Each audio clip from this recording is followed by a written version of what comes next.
Hi guys, hello. Thank you everyone for waiting, and welcome to our extra special Monday stream for you guys because it's Easter Monday.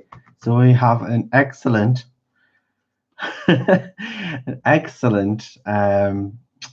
feature for you today by the lovely Kelly O'Gorman, and this is her freebie image from her current group, and it's her special Easter one. So I thought we'll colour this today since it's Easter. So hello everybody who's come in. So hi Helen, hi Nicola. Let's have a look. Hi Shannon. Hi Maya. Who else have I got here?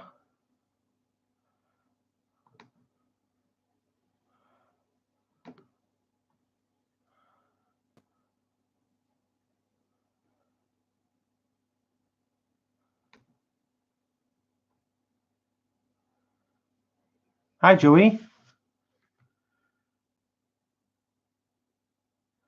So I hope everyone's had an absolutely lovely bank holiday weekend, and Easter weekend as well. No, certainly I have as well. It was nice to spend time with the family yesterday, having a Easter dinner, and just spending time with the family together, and just spending time with David and eating chocolate and watching movies. So today, guys, I'm going to be doing this image. I'm also going to be doing a quick flip through and showing of the new book, which is The Secrets of Colouring 2 by Jennifer Zimmerman. And the reason why I've got that, I'm going to be doing a separate video of that another time with an image from that. But I thought we could use it in this video since there is a foiled egg tutorial in there. So because we've got eggs in this picture, I thought maybe we could use some of that information in that book and transfer it onto the image. Hi Gary. Hi Nana Moore. Hi Robin.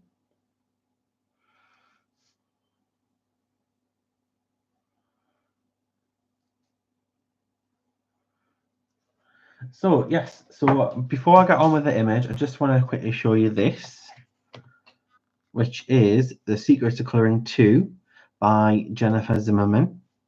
And this has recently just came out, and I got my copy fairly quickly as soon as I found out that it was going out. This has kind of been supplied by Jennifer herself, so I just want to say thank you to Jennifer. Obviously, I'm not paid to give this a good review. I was just given this as a gift to show you guys, to promote the book, and also to show you guys what's in the book before you consider buying it.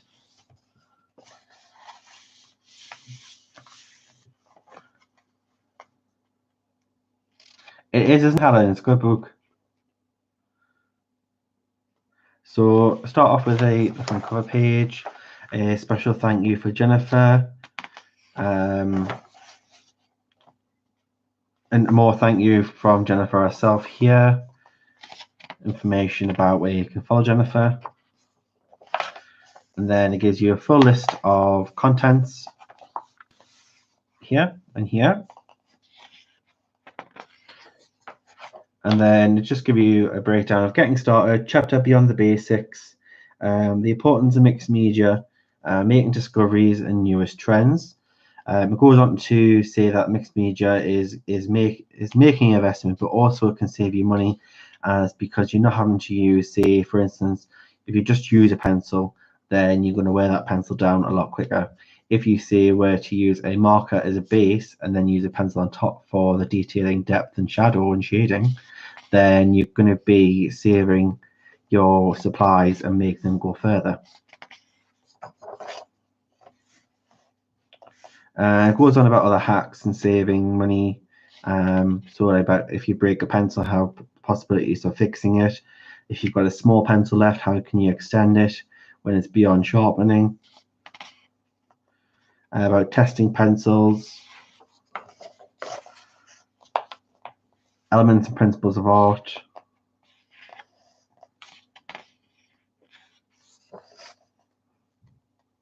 And then it goes into the tutorial part.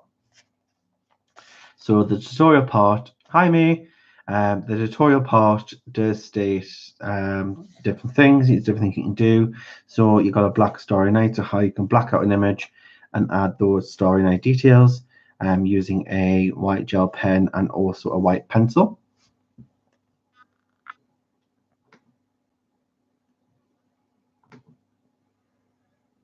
Okay, and then you've also got the Radiant Circle backdrop.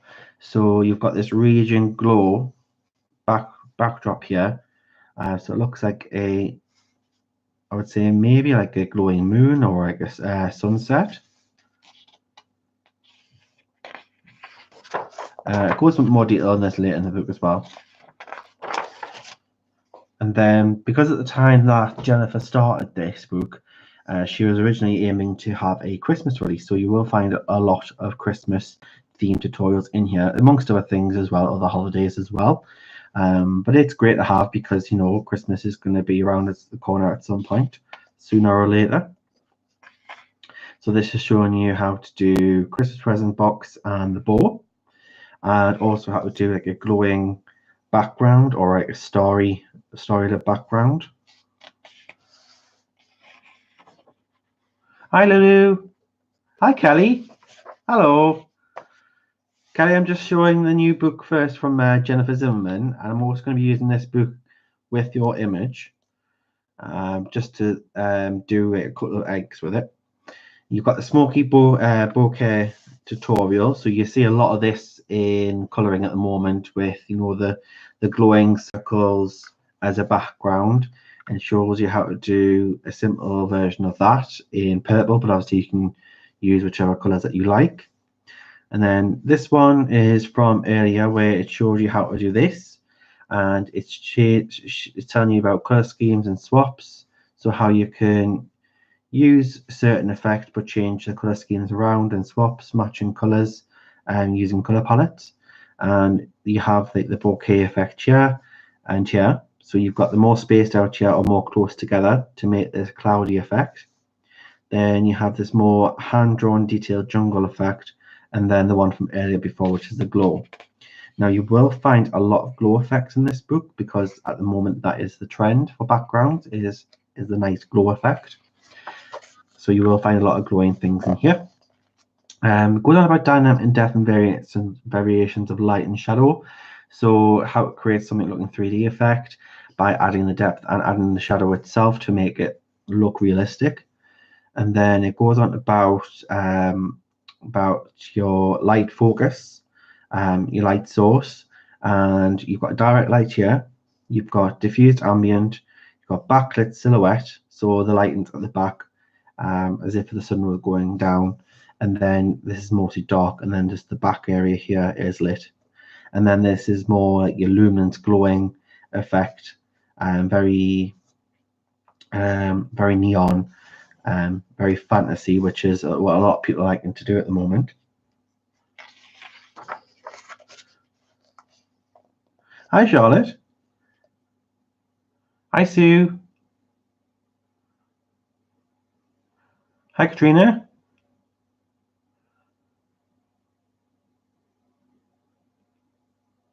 Hi, Kimmy. And then we'll go on to candy. And the first thing we've got is this chocolate rabbit, so perfect since it's Easter. But also as well, you don't have to just use this on chocolate rabbits. You can use this for all chocolates. So if you've got, say, in an image, chocolates. So for example, there's a book that I've got, which is a French book, and it's called, I think it's called Candy Shop. Shop's like SHOPPE.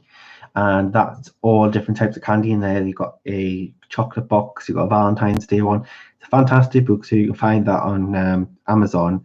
It's great quality paper, and it's a lovely book as well. And then you can use this chocolate rabbit, but use it on normal shaped chocolates as well. And this is the one that we're going to test today on this lovely image that Kelly has done. So as you can see here on the image, this lovely lady's bonnet here, she has some eggs, some Easter eggs. So we're going to take this, we're going to try out one of these eggs and see how we get on.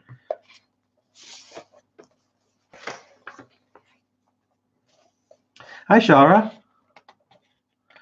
Then we go on to candy cane. So it doesn't have to just be that you use this on Easter eggs, this on candy cane. It's giving you something as an example, and then you can use that on other objects going forward, because it gives you an example. This is opaque and reflective. This is opaque and pearlized.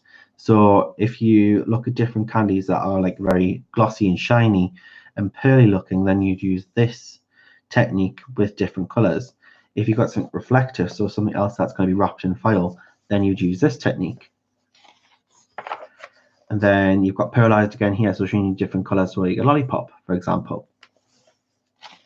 Some of them have few step-by-steps, some of them have quite an expanse range of step-by-steps, so some you'll get more steps than others. Then you've got shiny and transparent, so this lollipop here, so you can pretty much see through it. You can see the lollipop stick going in and where it stops. And you've got tiny holiday candy, which is opaque and matte. And then you've got this opaque and matte as well. Then you go on to the gummy bear, which is translucent and satin. So you can kind of see through it. It's 3D looking, and it just has I wouldn't say shiny or pearlescent, it's satin, so it's got a slight sheen to it, but it's not overly shiny. Then we go on to the shoe department. So these are different types of shoes.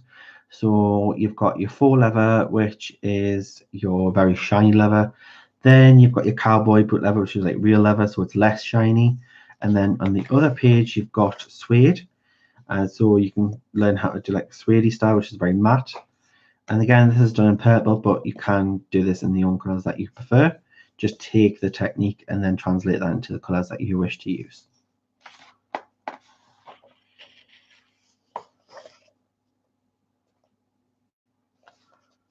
Hi, Jude. Hello, anybody that I've not able to see come in yet, but hello and do well, and I'm happy that you're here. So welcome, welcome. Holiday cheer. So this is going back into the holiday Christmas present. So you've got that lovely gold foil bow. And then it tells you how to do the box to do that shiny gift wrap. Then you've got iced gingerbread men, so it shows you how to do that biscuit, get that biscuit texture, how to do the candy buttons on here as well, how to do the ice in here. So she's using a Posca pen, then she's adding in depth with a Prismacolor pencils with a black and it looks like a French grey lavender. Then it goes on to baubles. So you've got silver baubles here. She gives you a color palette for gold and green as well. But if you want to do red, blue, whatever color baubles you want, you can. Just obviously you do get a conversion chart in the back. So if you wanted to convert from Prisma to another type of brand, then you do get a conversion chart in the back as well. So that might help you with your color selection and matching. Adding shimmer. So how to add shimmer. And then you've always got all glitter sparkly fabric overlay. So this is making things look sparkly without actually adding any glitter. So this is a very nice one for fabric.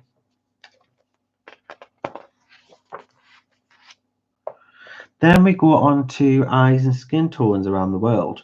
So the different types of eyes that we have here, we have the complex blue and green eye, dark brown eye. We also have baby blue and gold green eye. And throughout the book, you get these little bits here where you can try for yourself. And then skin tones around the world, you get the cool tone. So your pale Caucasian skin tone. You have a neutral tone here, so maybe like an Oriental style Oriental skin tone, where it has more of like a yellowish base. And then you have the warm tone 1. And then you have your warm tone 2, which is your very dark ebony type of skin.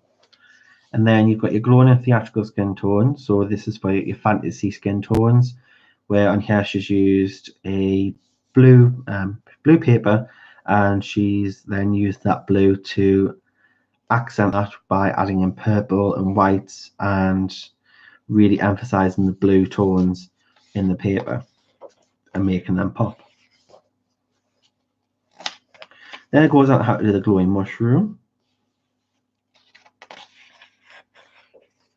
And then obviously how to color on grayscale as well. So it gives an example of grayscale. Hi, Pauline.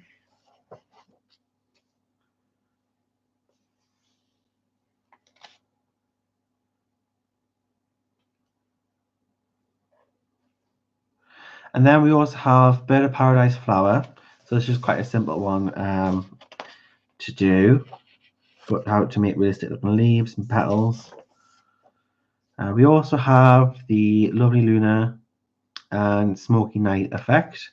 So you've got the, it looks like a lunar moth, and the Smoky Night background, how to do that. Then we go on to fish scales. So not only could you use this as an example for fish, but you could also use this as an example for, say, like snakes, lizards, dragons.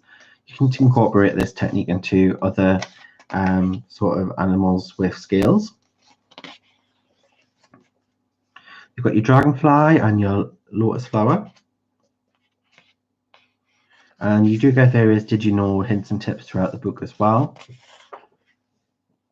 And it goes into more depth about the lotus flower, which has about 20 steps here. Actually, it has 30 steps, the lotus flower. So that's quite of a long one. And then we go into our practice sheets here. So this is all like the line art for you to practice on. She does recommend that you do photocopy these and use your own paper rather than the paper in here, because it's very, very smooth and you may not get exactly the same results or close to the same results as Jennifer, as throughout the book she has used her own paper and not this paper, which is CreateSpace. So I'll just quickly flip through these, no explanation needed. Hi CBs. Sorry if I keep forgetting your name. Hi Laurie. Hi Dev. Oh, thanks Dev. Enjoy your night with your boys. I hope you have a good day at the zoo as well.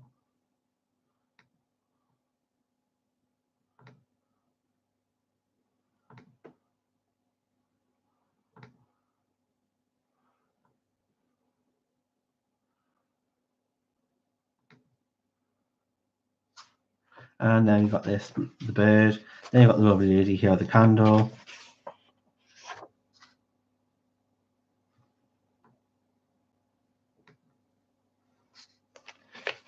And then it gives you some example of tone tan. It's not real tone tan, it's faux tone tan. So it's just normal white paper, and then it's had this color overlaid and printed on in color. So it is recommended that you do use actual tone tan paper. You've got practice with skin tones, and then you can also chart out the skin tones that you have used. You get an example of the blue tone. Again, this is just a faux colored paper. It's not actual colored paper. So if you do get the book, you do get a code which you can go onto Jennifer's website, and she gives you an extra image of this in black and white that you can print, and then you can transfer that on your own tone paper if you wish to. You've got the grayscale mushroom. You've got the flower here.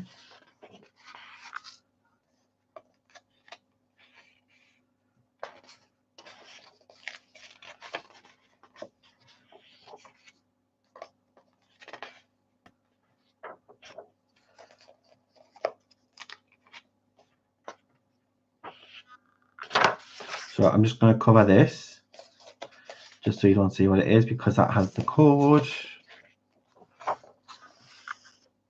And then you go into your conversion charts as well.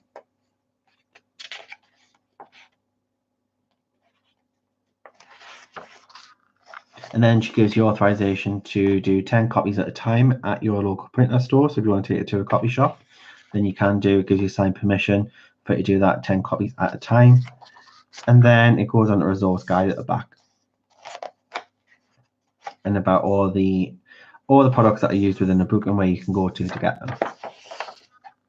And that's it, guys. That is the secrets of colouring too. So I just thought I'd quickly show you that, and we are going to be using that within the colouring. So I hope you like it. If you do, then you can grab this on Amazon. Just go into Amazon, type in Jennifer Zimmerman, and you'll be able to find that. Zimmerman has 2 N's on as well. So it's Jennifer, Gennifer, Zimmerman, which is Zimmermann.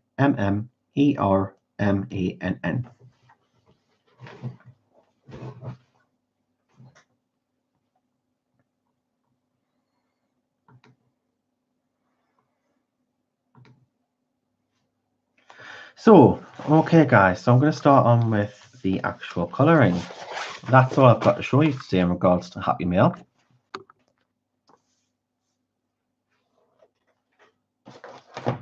So we've got this lovely image by Kelly herself, Kelly O'Gorman, and I'm going to be using Kelly's paper. So not only does Kelly sell line art and books on her Etsy store, she also sells her own paper. Her husband actually has his own printing company, and they have their own paper, and this is the paper that she has in her books. So it is 170 GSM plain art paper, A4 size, and it is absolutely fabulous for your mixed media. It pretty much takes anything, and it's absolutely lovely paper to work with. I've been using this time and time again. This is one pack I've got, and I've just got a larger pack in as well because this was just a test pack. But you can get them up to packs of 100, and it is fantastic paper, and it's worth every penny. The most expensive pack, which is 100, is only about £10, which is quite reasonable for the type of paper that it is. It's quite smooth, but it does have tooth. It's thick, as you can hear it playing.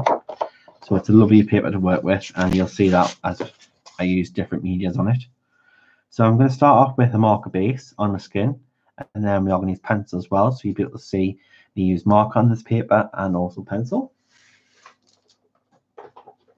So I'm just going to grab my markers in my little caddy, and then we're just going to get our skin tones.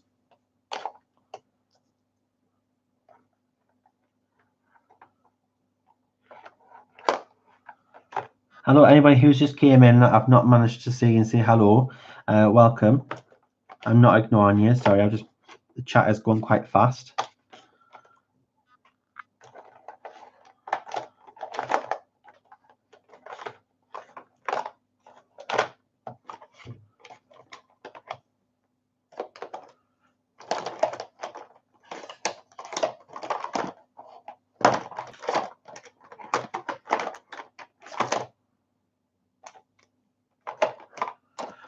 Okay, so I've got almond and putty, and I just need a more pinker shade.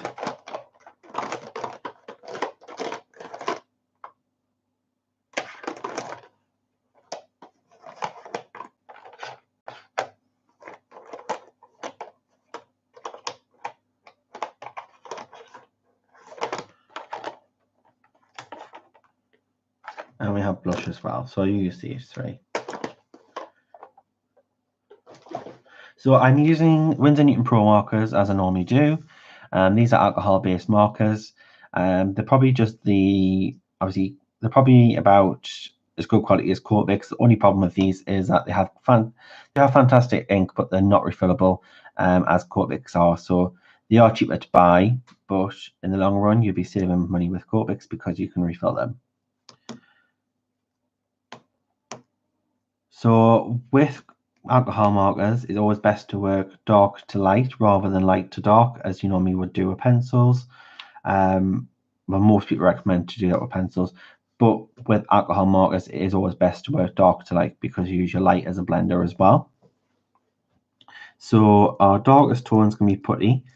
Blush is going to be our warm tone. So even though it looks darker, it is going to be used to add warmth. This is going to use add shade, and this is going to be our base.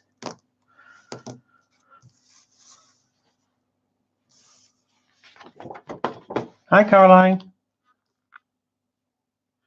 I'm also using acetone on the bottom here to prevent bleed through to, prevent it from more like this background. So I'm just going to start off by going around the shaded areas here. And with Kelly's work, she does quite a lot of etching, so you'll be able to see where the shadows go. And you can also follow the etching if you want to.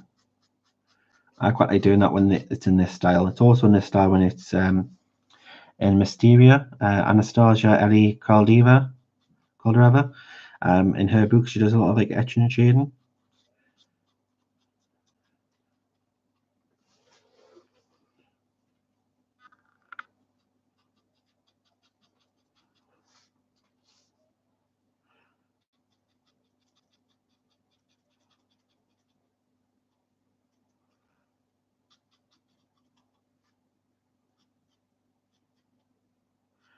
So did anybody get loads of Easter eggs? I know we're all adults, but we are all kids at heart, you know. I didn't really get an Easter egg, but I got David one because if I didn't get him one, I wouldn't hear the end of it. Even though he's almost 40 years old, he's a massive chocoholic, and if I don't get him an Easter egg at Easter, it's pretty much the end of the world for him. And it's also the same at Christmas. If I don't get him an advent calendar, then I'll not hear the end of it. So yeah.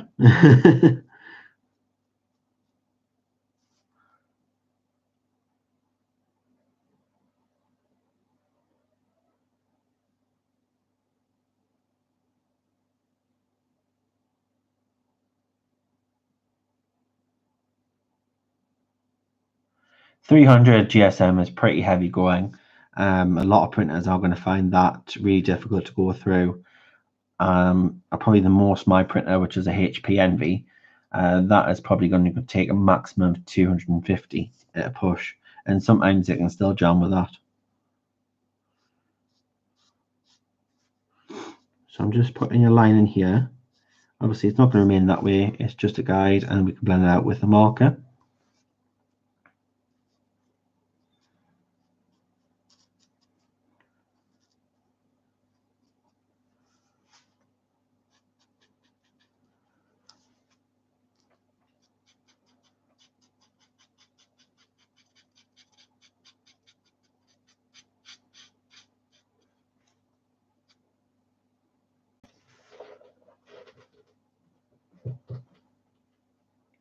Oh, Helen, that's always the case. I find that I buy it for everyone and they forget about me.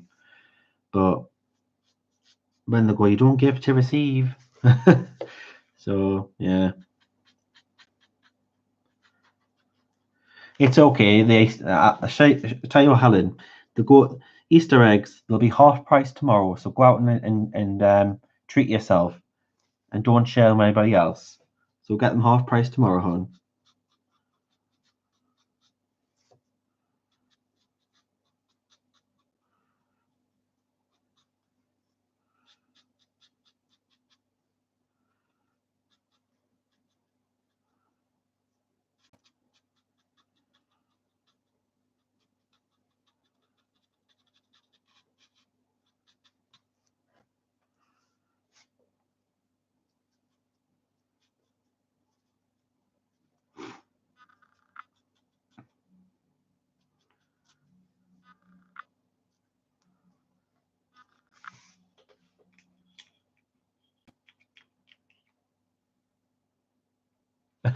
See, there's always a good thing. Half price Easter eggs after Easter. Stock up. They'll probably be good for next year because chocolate lasts quite a while.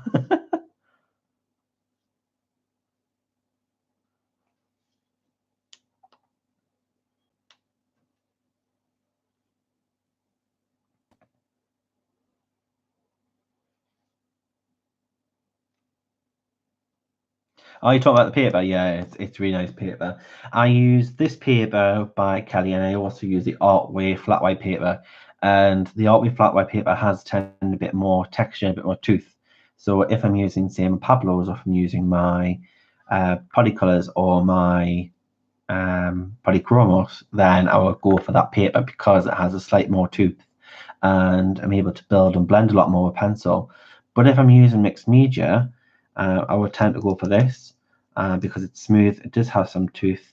It's nice thickness to it, and it pretty much takes anything.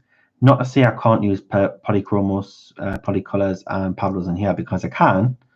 But if I'm just using pencil alone, then something with tooth is nicer, because I'm going to be doing a lot more layers of pencil on paper if I'm using pencil alone. But if I'm not using pencil alone, then I don't need all that tooth.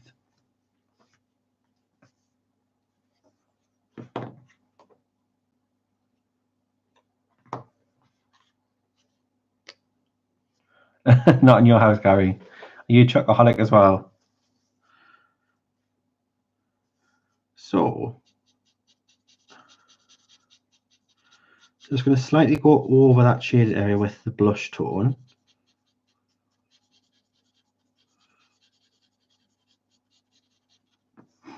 Now, bearing in mind, she's going to look a bit darker. She's still going to be you're probably going to still tell that she's a Caucasian lady, but she is going to be a lot darker because this hat, obviously being massive, it's going to cause a lot of shadows and shade over the face.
All indoor eggs.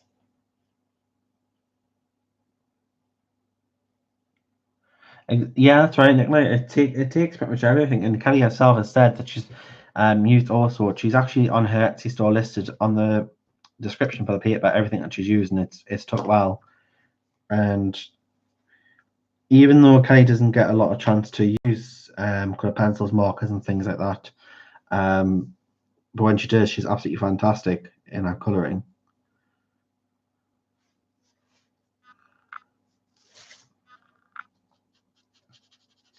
Sorry, that was the almond, guys. This is the blush.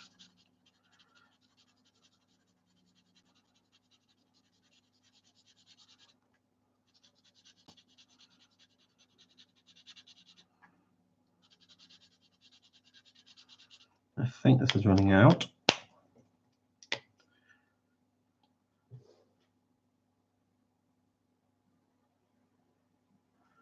Yeah, and just to remember, guys, this is a free image.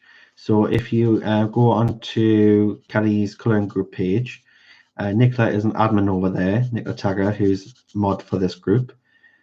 She will kit you out with this lovely image if you want to give it a go. It's not available to buy. It is just for purposes of Easter. It's a beautiful gift from Kelly herself.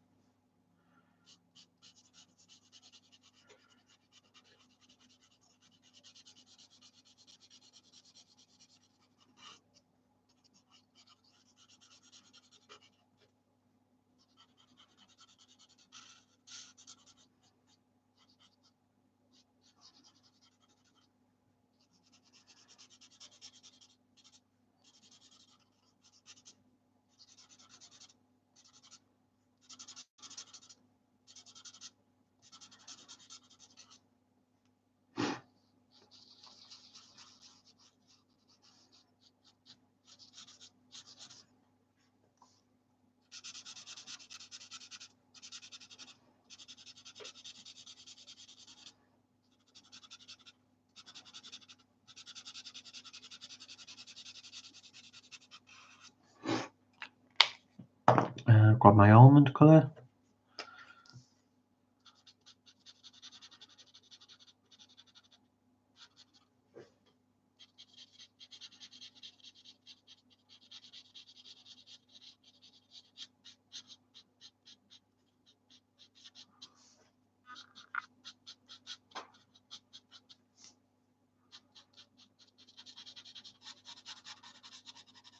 Normally, I would leave quite a lot of white above on the eyebrow bone, on the nose, on the cupid's bow, and a bit on the chin. But that's for obviously for highlight from the sun. But because I've got this massive hat and it's going to be a lot shaded, there isn't going to be much in regards to reflective highlights on the skin.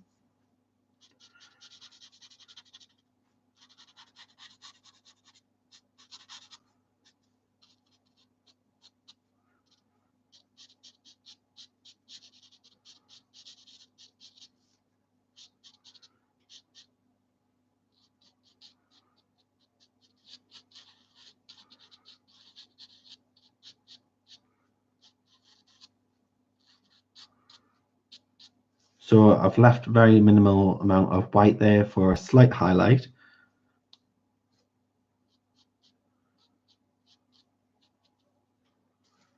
And then ever slightly little dot here.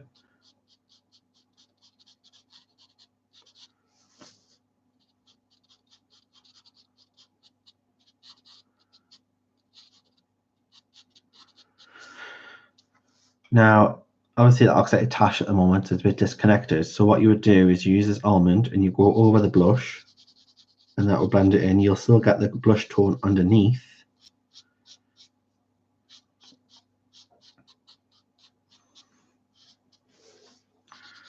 And then just blend that out.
Just hit the brush again just to get rid of this harsh line.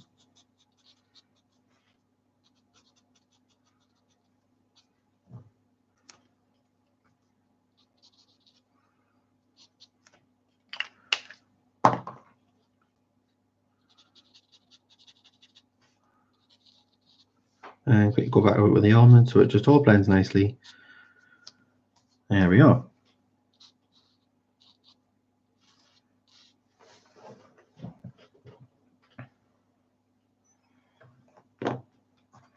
Now, see, there's a slight bit here that was missing.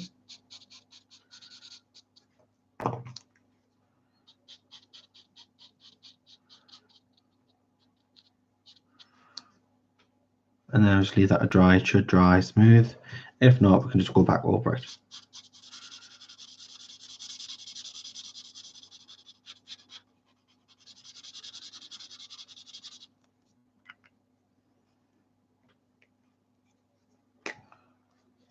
Oh, thanks, Maya.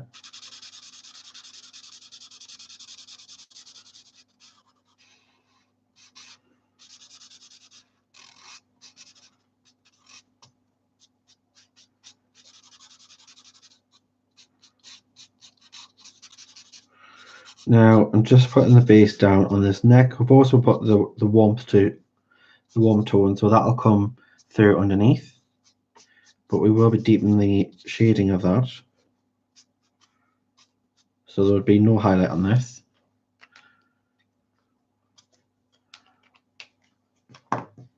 Bye, Shara. Thanks for joining.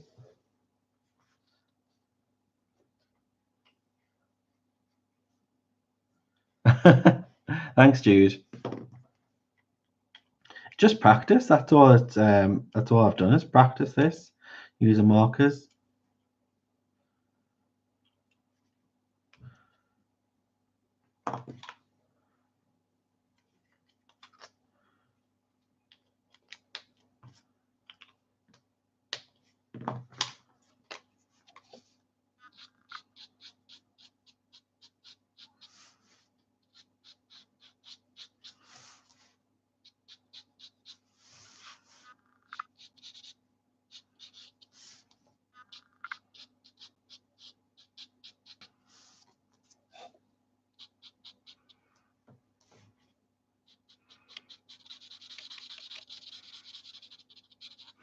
And then once the ink has actually dried, if you go over it again, it'll probably lay down darker.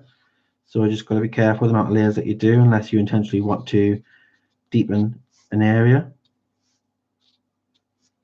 which I have done because I wanted to match the neck.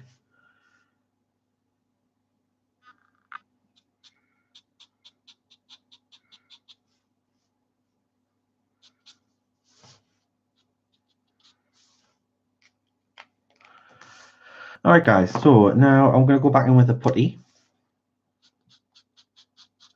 And then I'm just going to go over the etching part again.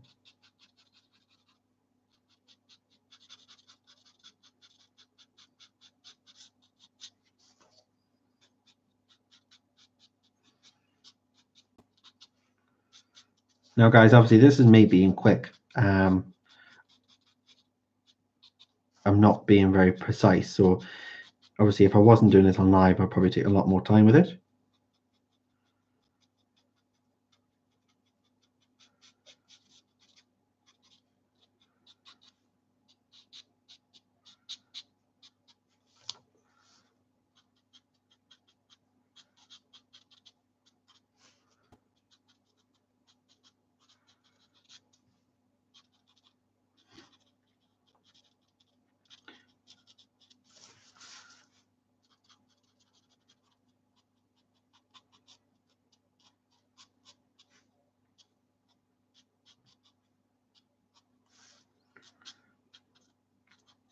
Now, guys, if you've got anything if you want me to say anything directly to me, I would suggest put it in capitals just so I can see it instantly, so I know that you're wanting to talk to me directly. Just makes it a lot easier.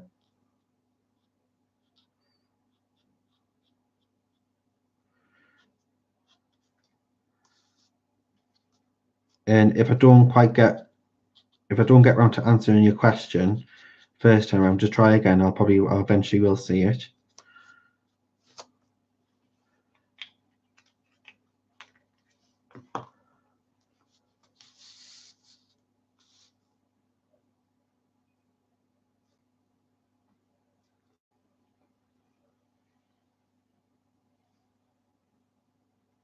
You use them as a base. Markers are great for using as a base, and then putting a pencil on top. You can get some great detailing with pencil on top of marker. Bye, Caroline. Thank you for dropping in. I'm just going to have a sip of my tea while I can before it goes cold.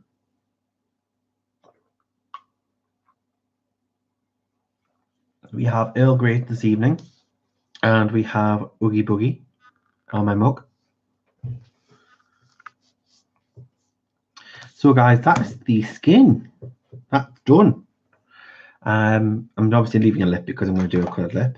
So that's our marker base. So I can either leave that as marker, or if I want to go over at the top and make it pop with some pencil. So I am going to be using a mix of pencils, both because on the Easter egg file, Jennifer recommends using a neon pink, and the only neon pink I have is in the Arteza Expert set. The closest I have to a neon pink in pencil, and I don't think I have many neon colors in pencils anyway, to be fair. She uses the Prismacolor neon pink, but you only really get that, I think, if you get that in the 120 or 150 set, whatever the biggest set is. I have a very light touch to her. Nana, stop flirting. You're terrible. So what should we do? Should I finish the features off and do them in marker, or should I do them in pencil? Let's have a think. I use the pencils because I've not used these Artezas for a while, and I do actually like these pencils. And I know some people are probably still on the fence about them and not seen much about them, or haven't really given them a look. So it's another type of pencil we can look into. Markers I use time and time again because that's my comfort sort of media, if you like. So eye color. Are we thinking blue or are we thinking green? Possibly green. Green or blue, guys, up our eyes. What do you think? Hi, Jane.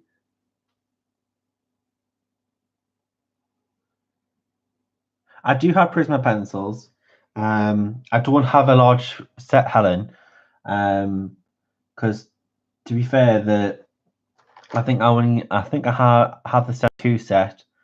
At maximum, I think I've got.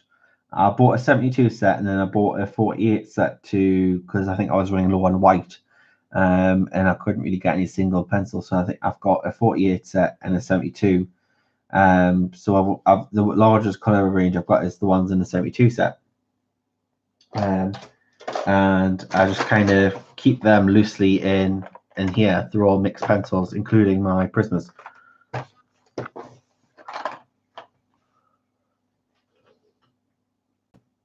Pink eyes? I don't think she wants pink eye, Maya. I don't think any of us do. So we've got a blue, we've got a green, a green, a green, a pink, a blue.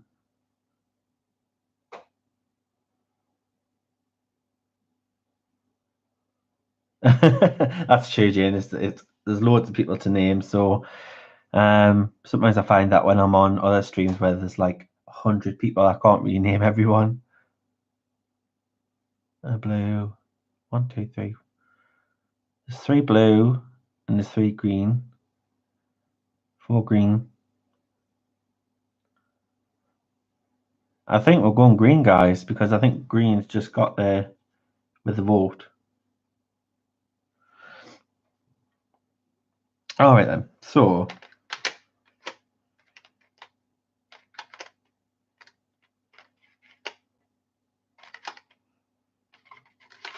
those who haven't seen the Arteza Expert pencils, this is what they look like. They have a very, very close, very well, I would say almost exact sort of barrel as to a Polychromos pencil. Same thickness and the same feel of a barrel. But performance-wise, they're a lot softer. They're probably in between a Polychromos and a Prismacolor. And yes, you probably hear that a lot in videos, and it's not a lot for description to say it's in between. So if I was to add a bit more detail onto that and go into more depth, I would probably say it is more slightly to a Prisma than it is to a Poly, but obviously it's a bit more hard wearing on the actual lead itself, so it doesn't wear down itself as quick as a Prisma does. So let me show you a comparison. So this is the Faber-Castell Polychromos, and this is an Arteza Expert. So the barrels are very similar. I would say the Polychromos is a little bit thicker, but they are very, very similar. They do feel similar in the hand, so they are nice to work with. Yeah, they're a bit like a Pablo, I would say, a little bit. Slightly softer than a Pablo. So, but when they do come, they don't come with a very sharp point. They come with a point, but it's more of a flat point. So you may have to sharpen them if you do like a sharp point on your pencil, especially for smaller areas.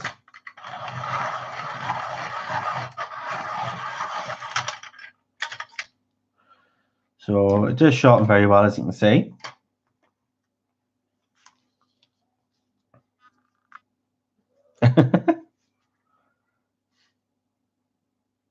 Oh, thanks, Becky. Hi, darling.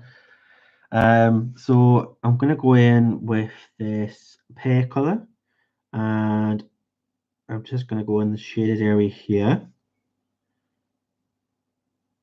So the good thing about Kelly's work is that it's not actually grayscale. It is classed as line art, but because she puts in the etching and the cross hatching to indicate the shades, it's sort of gives you that grayscale effect without it being grayscale, if that makes sense.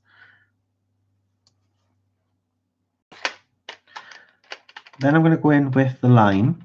So these pencils have a lot of fruit names.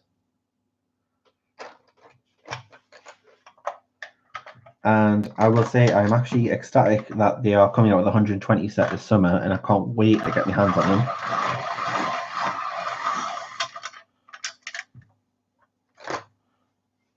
Because for a budget pencil, I think these are probably one of the best for budget pencils.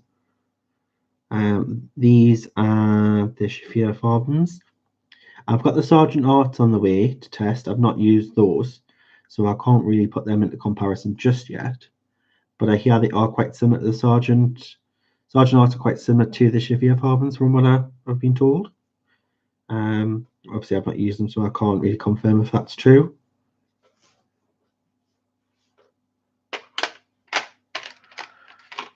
Then I'm just going to go back over with a pay.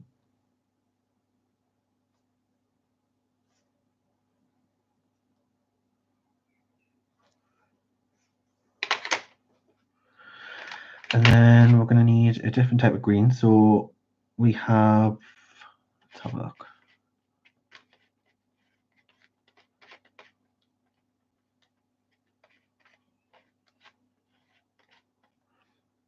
Spring green.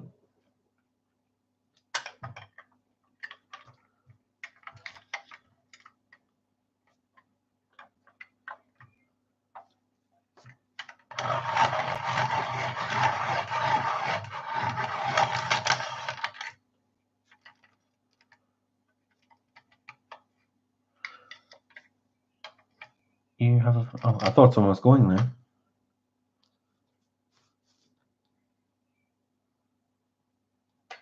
Oh, hi, Pauline. Oh, thank you. I used markers as a base. So this is all marker on the skin tone. And I find that you do get a nice smooth finish for that.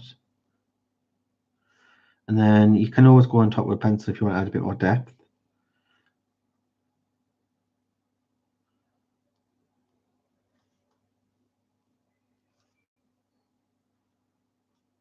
I'm just adding a little bit to this sort of mid bright green, because that lime green is a bit more of a yellow tone. And I'm just adding a bit of this mid bright green, just to add depth in the eyes. To go around the iris, I'm going to use this coyote color, so it's a bit like an olivey browny green.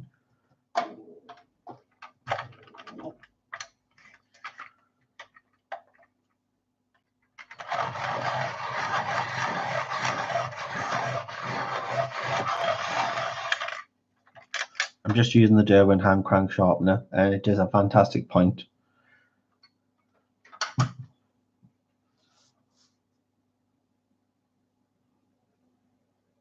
So I'm just going over the black around the eye here with this coyote color, just to look, so it looks a bit more natural. And then just on the outside of the pupil, not inside. And then just a couple of lines.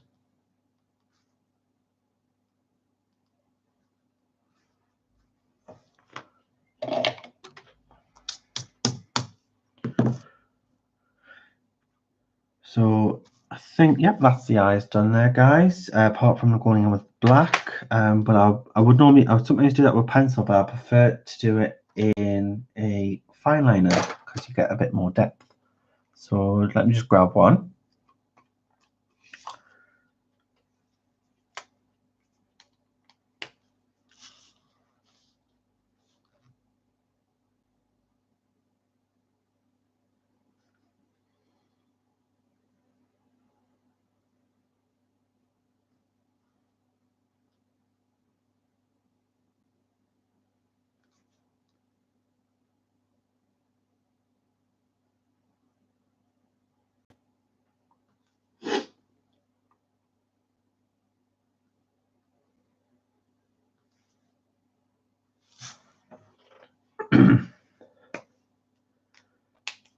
Hi, Jennifer. I've already done the flip through of the book, so I've done a full flip through of that already, but obviously I haven't done the egg tutorial yet. I'm just doing the lady first, and then I'll be going on to the eggs. That sounds terrible. Easter eggs.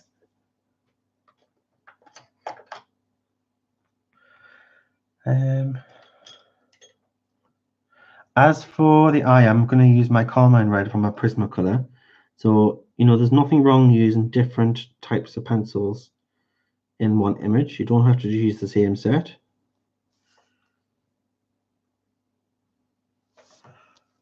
And then I'm just on the waterline here, just slightly, just very, very lightly. Put a line there. And then we want a light grey. So let's have a look here. I think I've got a cool grey here.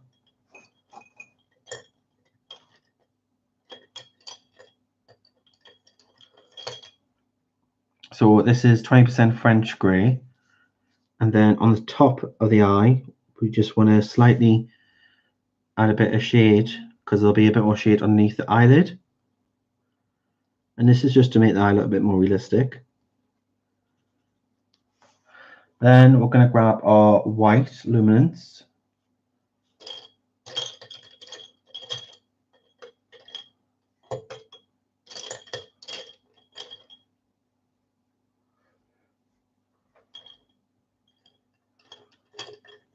Where is the white?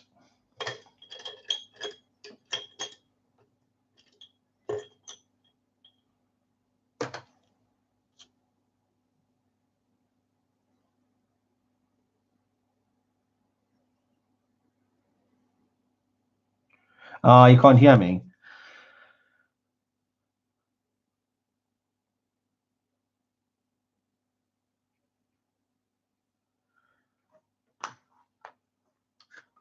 Yeah, I need to have the volume on. Just a second, guys. I think I've left my luminance pencil in the living room. So just 2 moments, guys.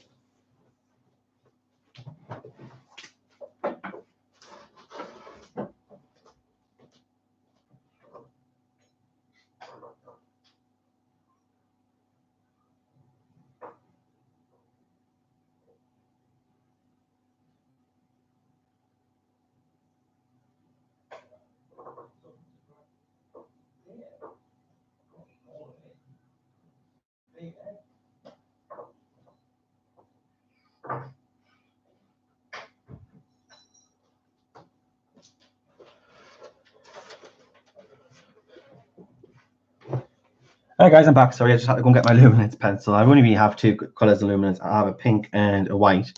So if you can't afford luminance, then it is recommended worthwhile to invest in the luminance white, because it's probably the best white pencil you can get and fantastic for blending. Just going to sharpen it. Now I get my single pencils from the Colour Pencil Shop online, which is a UK store, and it's run by an artist called Emma, and she's a lovely lady, and I do get my single pencils from there, and I do think she ships internationally also.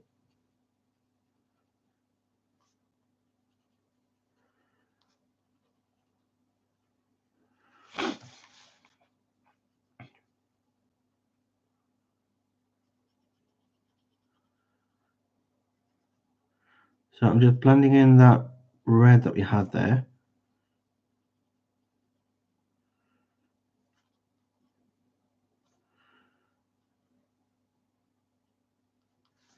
Now the next trick is to take that carmine red again, and then on the sharpest point of the pencil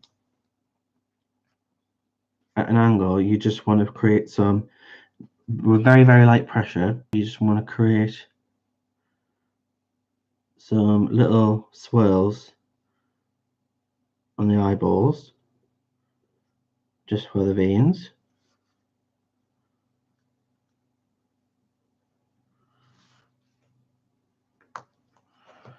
There you go.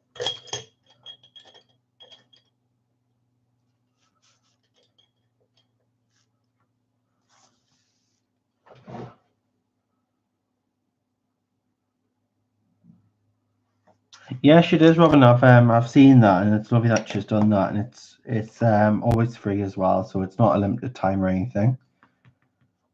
Very nice of her.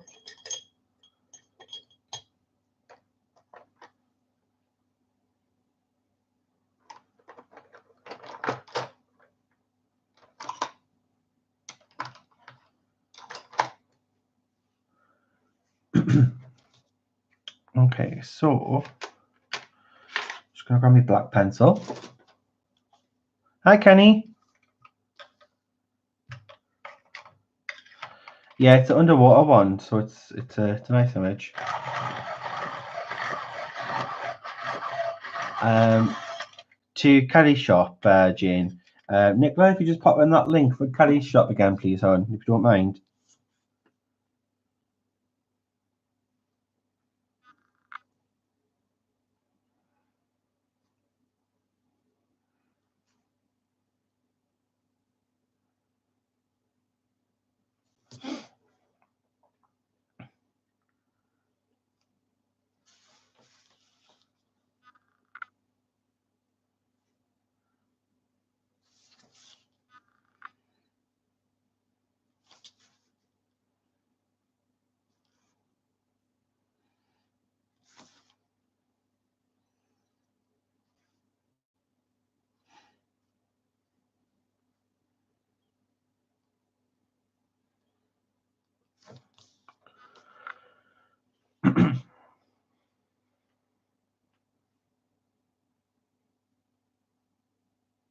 A man egg.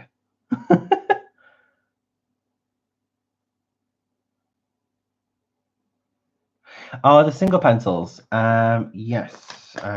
2 seconds.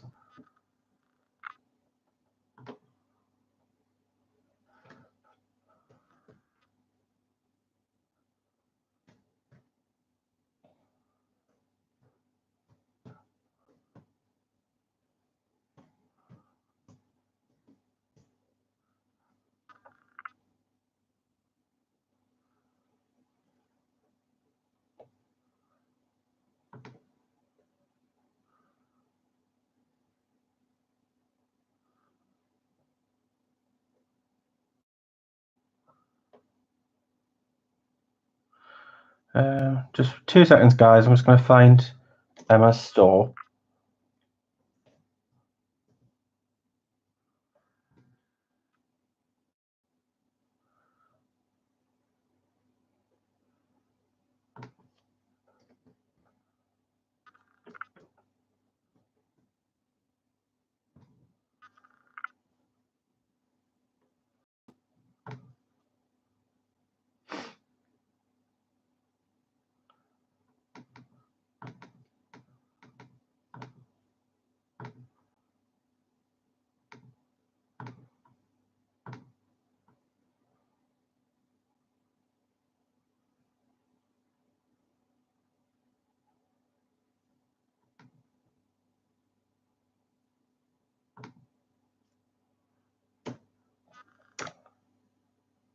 There it is, guys. That's the link to Emma's colour pencil shop.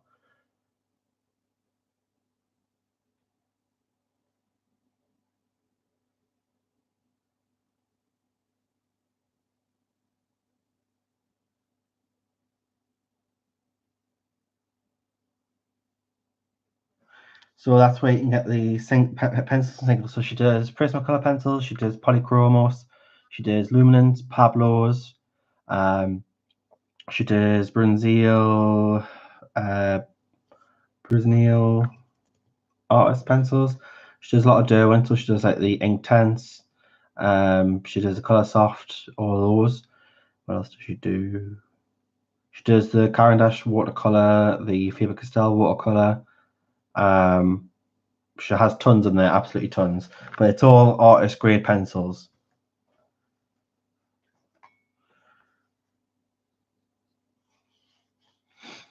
Okay, so lip color. What should we do? Lip color.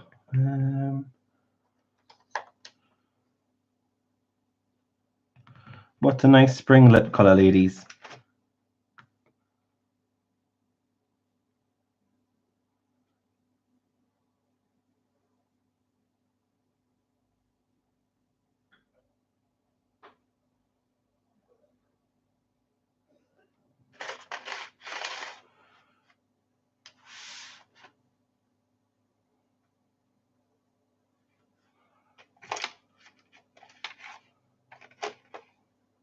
Thank Gary.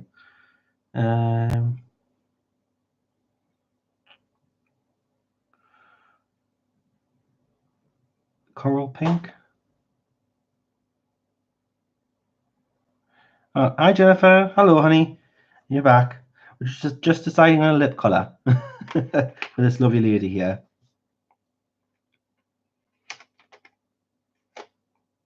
pastel pink or a coral pink. She is going to have brown hair. I've decided that she's going to have brown hair, so that helps. Welcome back, Dev.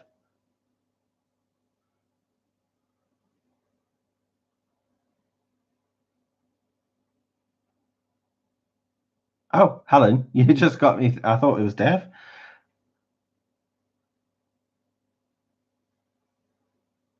Pastel pink.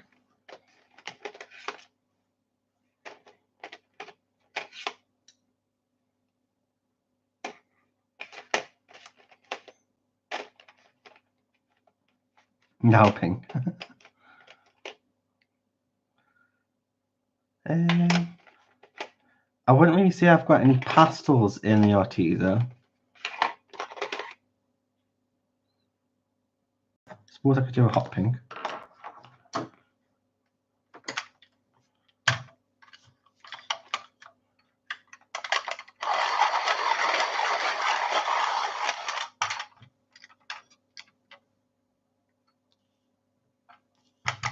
You love my accent?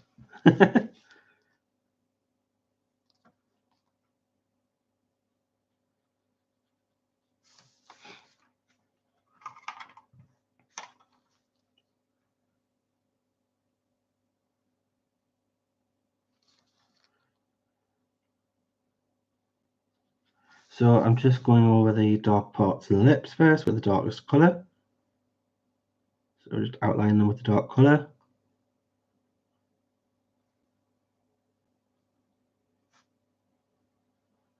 And these edges.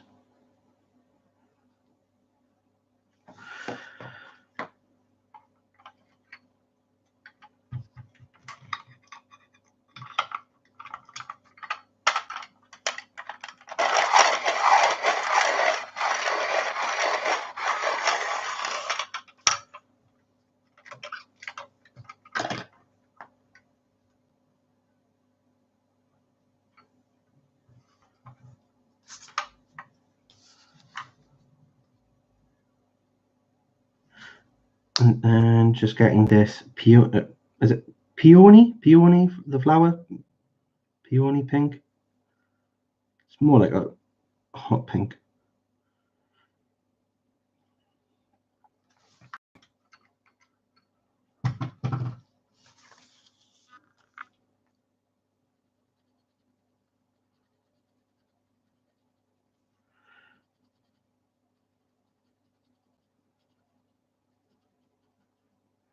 And then just remember to leave a bit of a highlight on the lip there.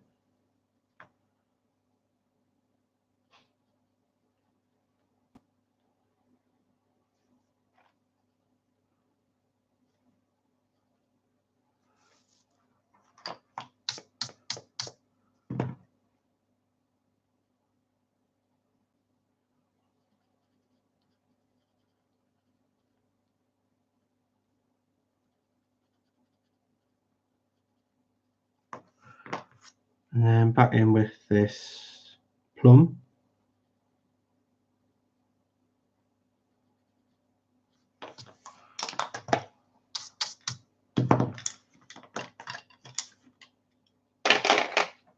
And then take our lovely trusty white luminance.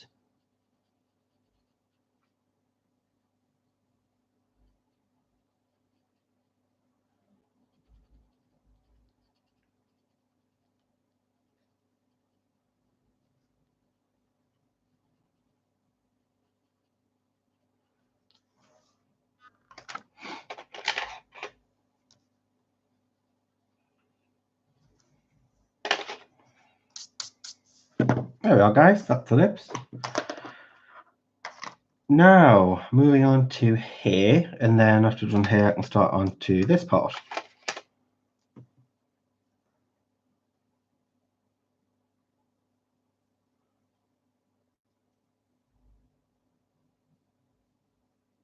It reminds me of Barbie dolls.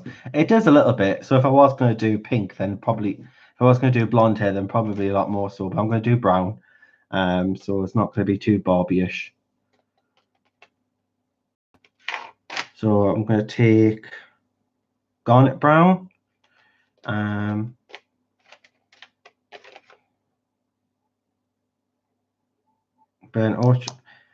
Orchard,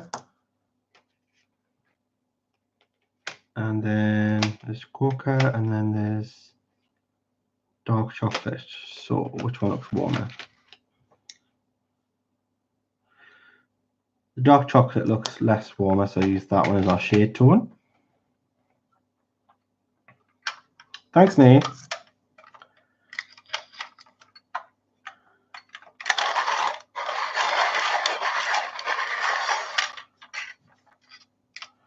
That one. They are nice pencils to work with, and they're very, very affordable pencils to use. So I do recommend them.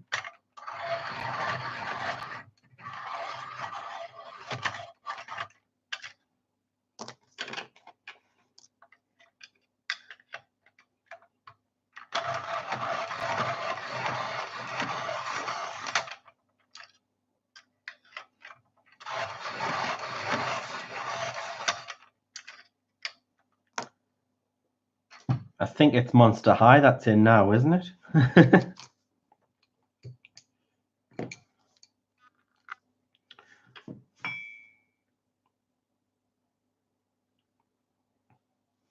Just taking the lighter shade first.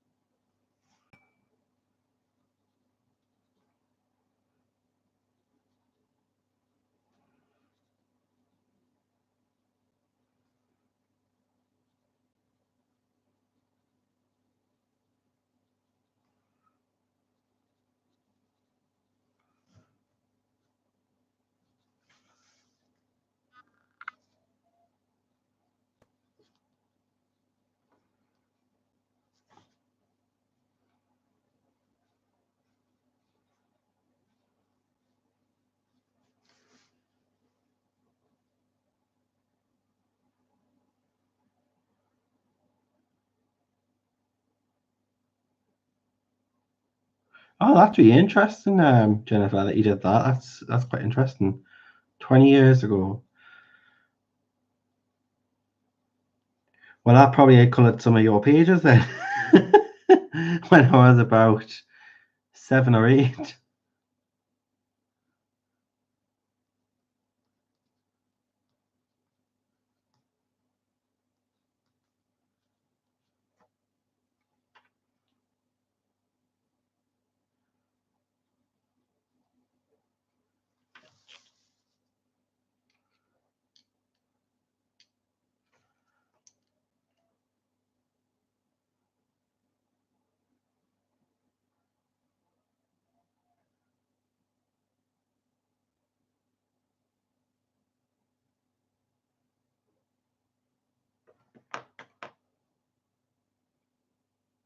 Kenny, it is from Kelly's colouring group, and she is having an Easter event on there. It is a free image. I'll get Nicola to pop the link in for you, and if you just request the image, Nicola will send it to you.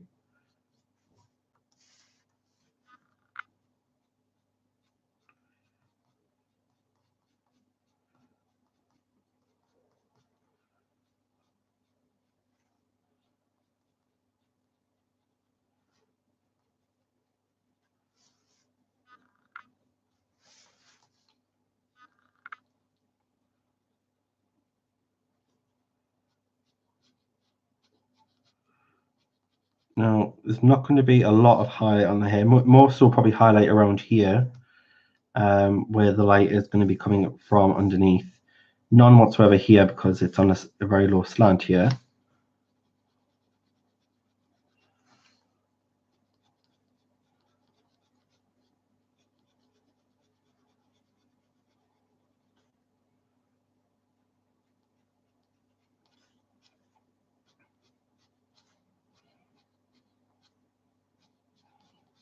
And it's good to have a sharp pencil when doing this so you can get the hair strands and strokes in.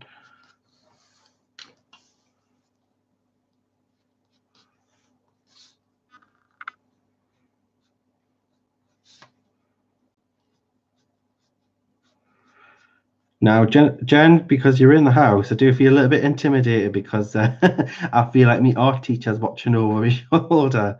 So, well, obviously that's not your fault. Just a bit nervous, hon.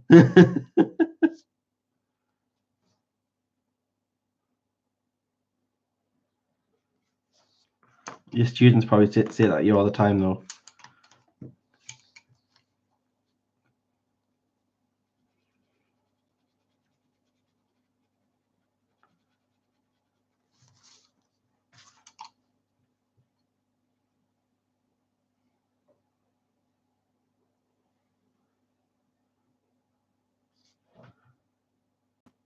Oh, Kelly's back. Hi, Kelly. I didn't see you come back in before.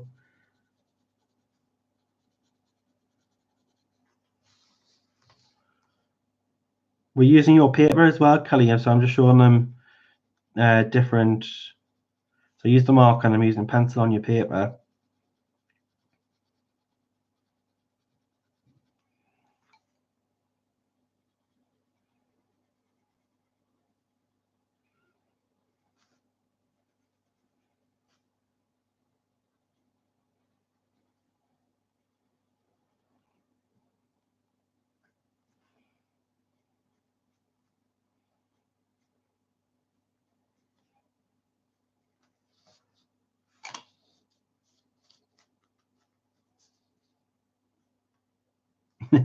The giggles.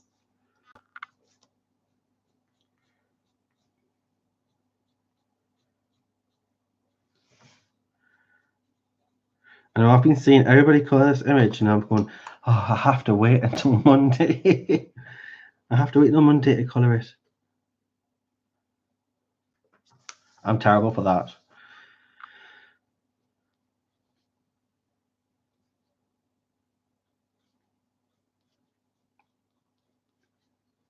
But I've been saying to Kelly that she needs to draw more of these lovely ladies because she does fantastic at people.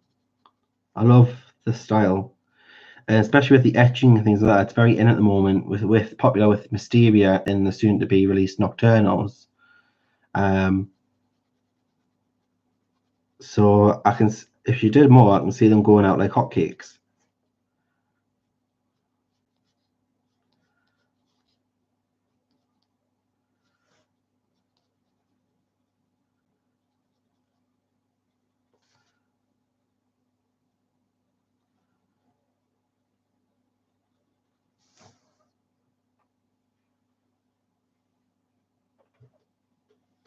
I know it's a great idea, isn't it?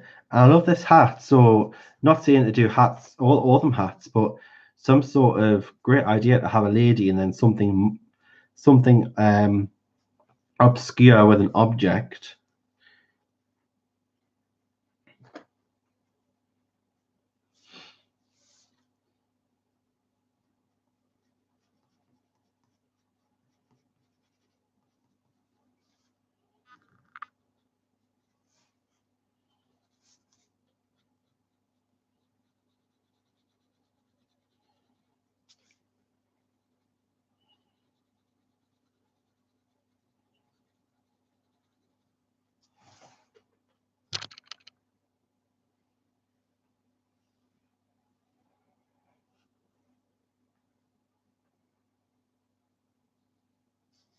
Yeah, the 2019 calendar is available as a PDF, but you can also purchase just the images on their own, so you don't actually have to purchase the calendar. You can purchase the images on their own. I think it's not all the images from the calendar. I think there is a few extras. I think it's classed as the Inktober bundle pack, but the images from the calendar are in there as well. If correct me if I'm wrong, Kelly, but I think that's right.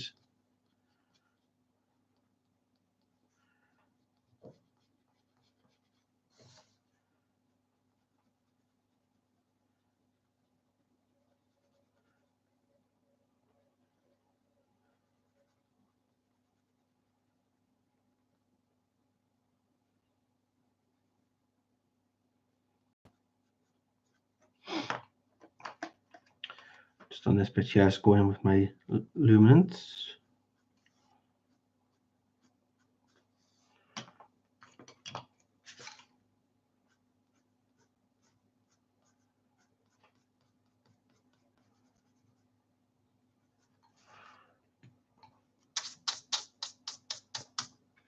You have them as the singles.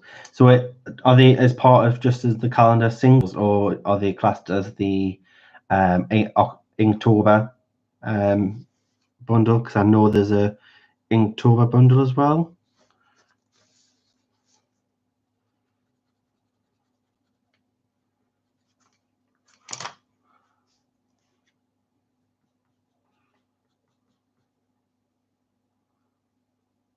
Hey, Jude.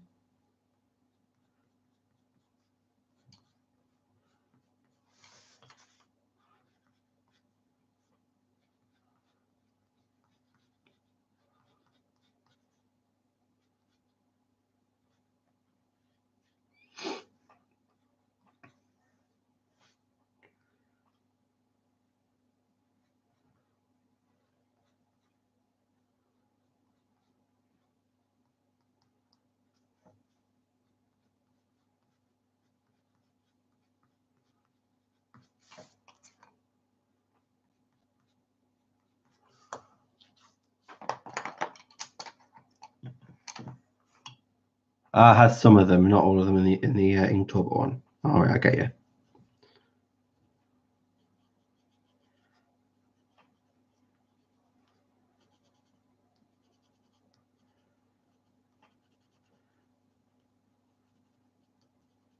And for what I know as well, Kelly, what you've told us, don't think these guys know yet, but you're already working on next year's calendar. Is that right? So you've started pretty much very early to get the images done. I think that's pretty much standard practice for you, isn't it?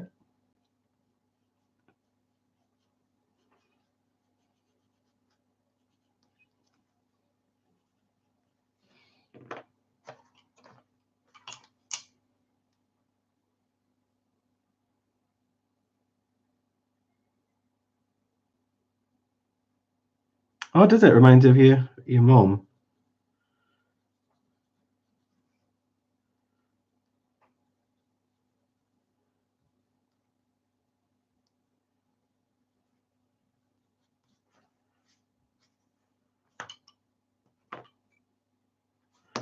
And then almost done with it here, guys. Just adding in a few strand details.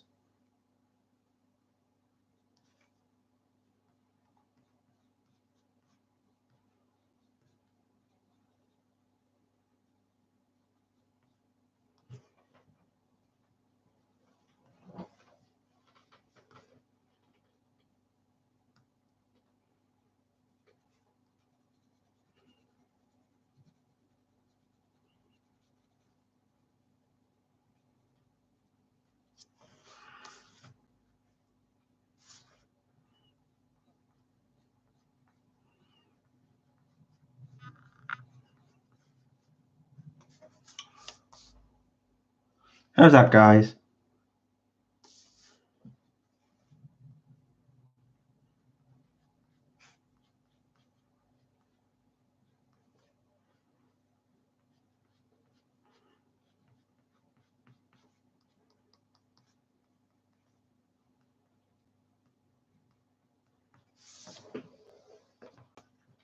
Thanks, Jane. So that is here.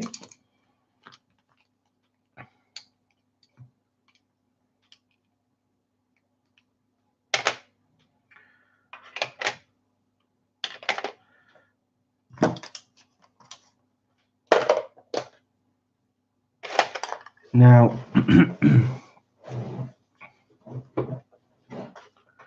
where should we start next? Should we start on here, or should we work our way up? Oh, the bunnies are cute, aren't they?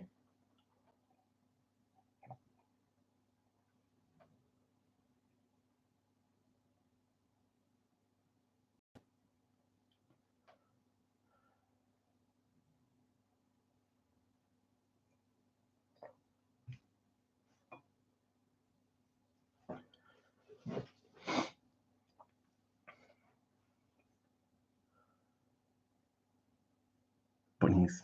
I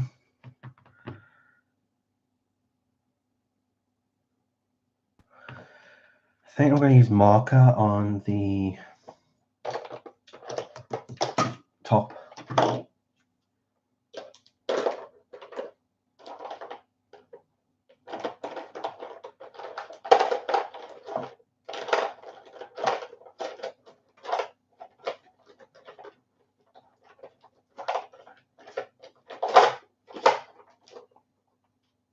No problem, Gary. Arctic blue. The turquoise.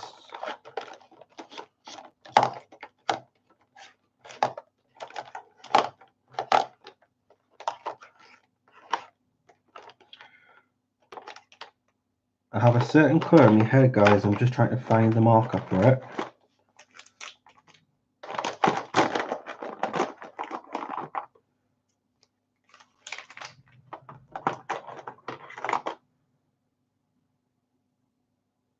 Oh, there we go.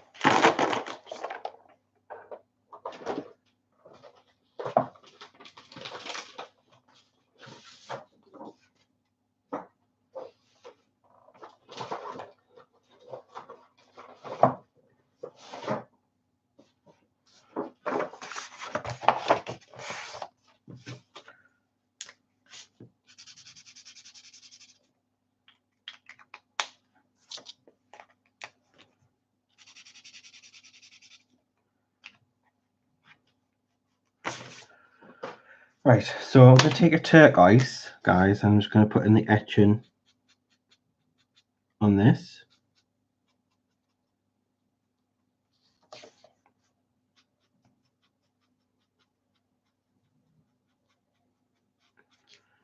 We're kind of going for that Tiffany colour green.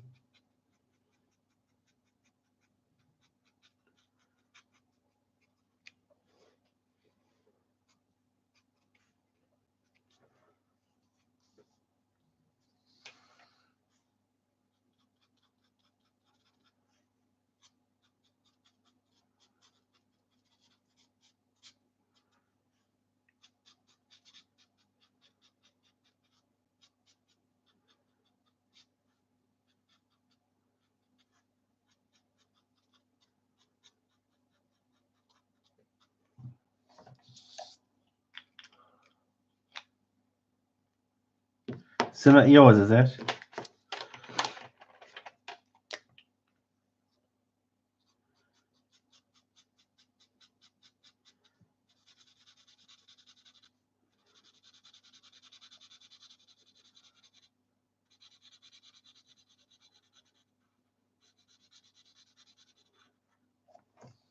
So David's watching Ghostbusters at the moment.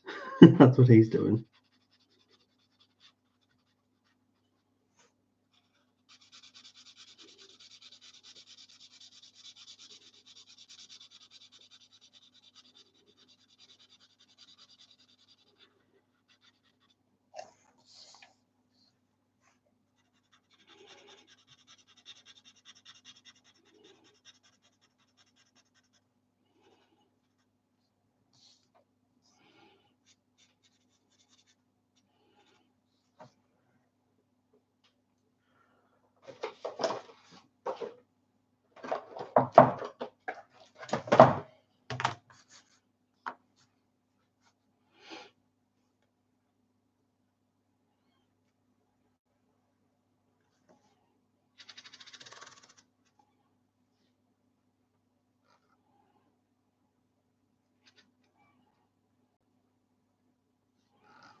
No problem, Jane.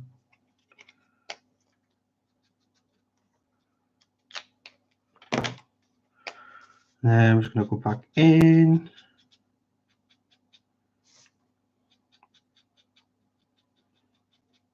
with this turquoise.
So that should dry a little bit lighter, guys, once it's dry. And I can add pencil on top as well to lighten it if I want to.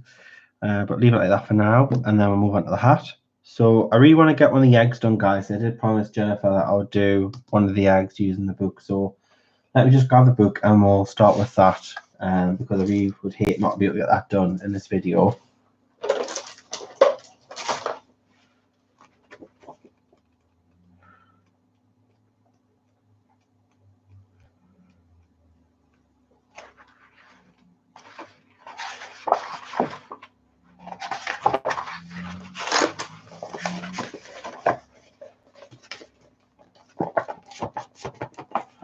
So this is what we're going to be doing. So let's have a look, see what it says. So what you'll need: a candy shop for toned pen paper. Obviously we're not using toned pen paper, it doesn't matter. A white luminance pencil, check. Prisma Premier 103. Numbers, I don't go by numbers. 138, which is a neon pink. I don't have a neon pink in Prisma, but I do have the Arteza Peony, which is like a neon pink. To what closest to that. 938, which is a white.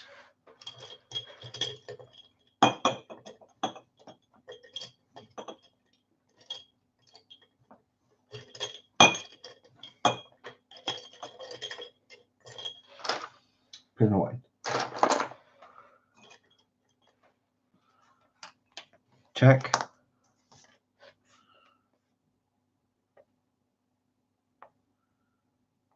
Process reds.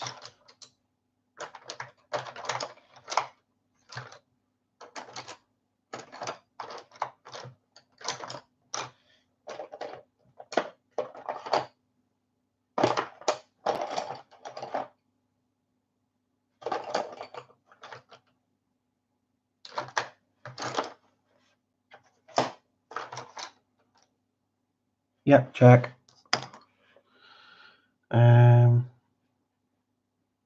Mulberry. Check.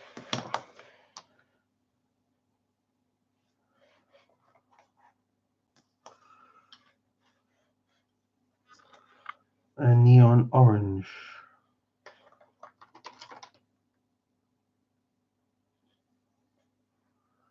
Neon orange? Don't we have a neon orange?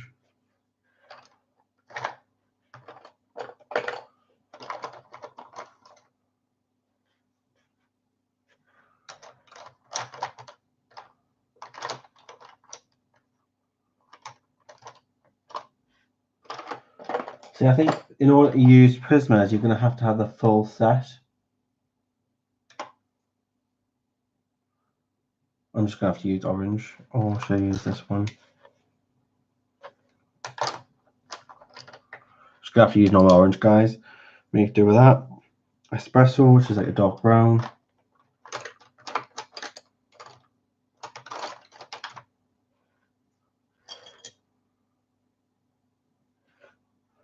Don't think I have dark espresso, but I do have dark umber, so we'll use that. And a colorist blender. So apparently that's what we need.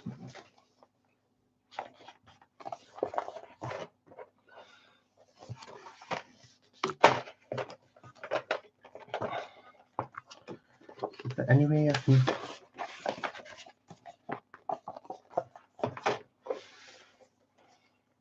So first of all, begin using the neon pink, which is going to be this Arteza. We're going to be using it on, shall we think, which egg should we use? Welcome back, Jane.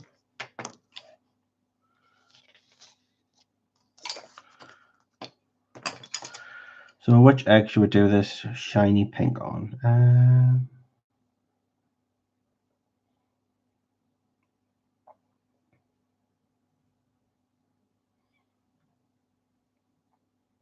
We'll use this one. So we want to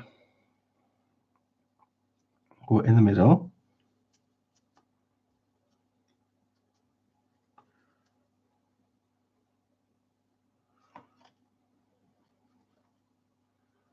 And it says to shade downwards.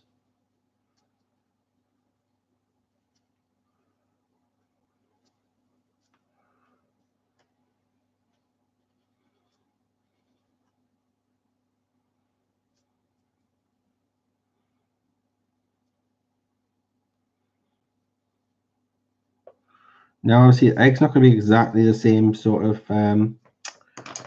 light source.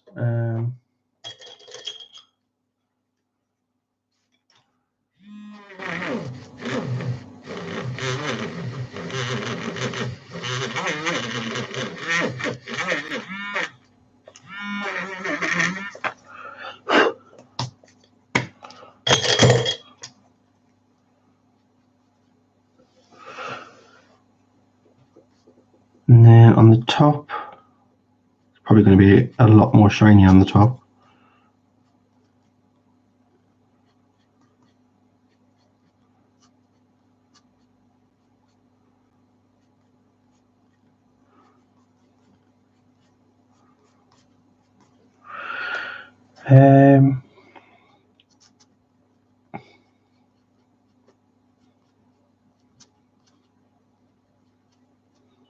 Sorry guys, I'm just not looking at a chat for 1 second, guys.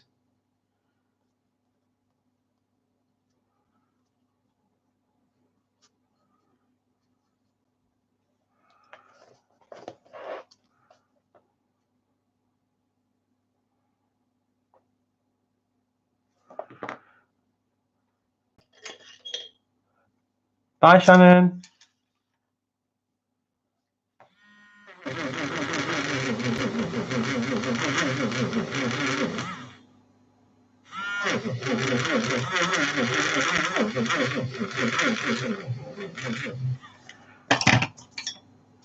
So what I normally like to do, I like to circle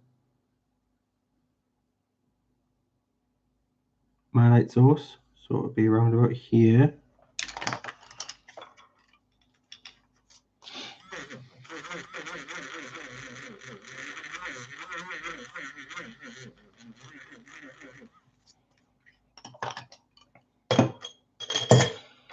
I think that's what we have to do with this egg, because it's a lot different to that.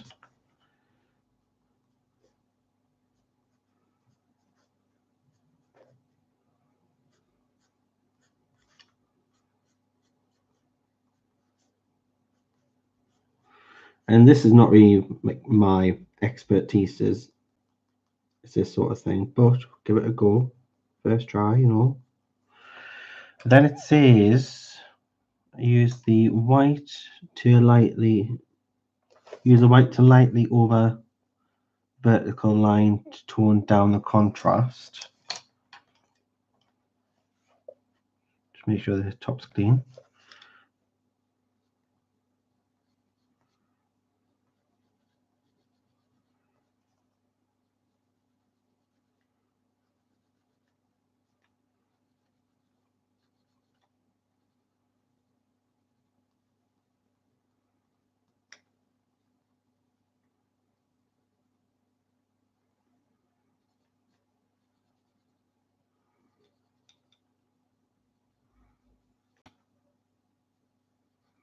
Okay, use the processed red to colour in the top half of the egg and avoiding the uncoloured area and the edges of each vertical section. So I need sharpened.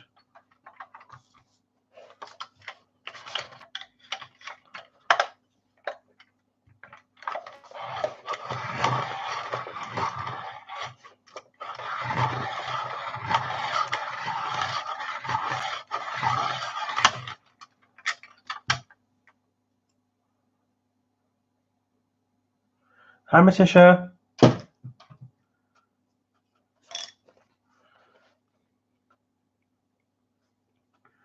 So I think it's about here.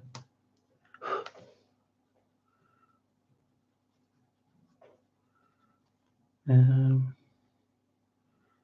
here.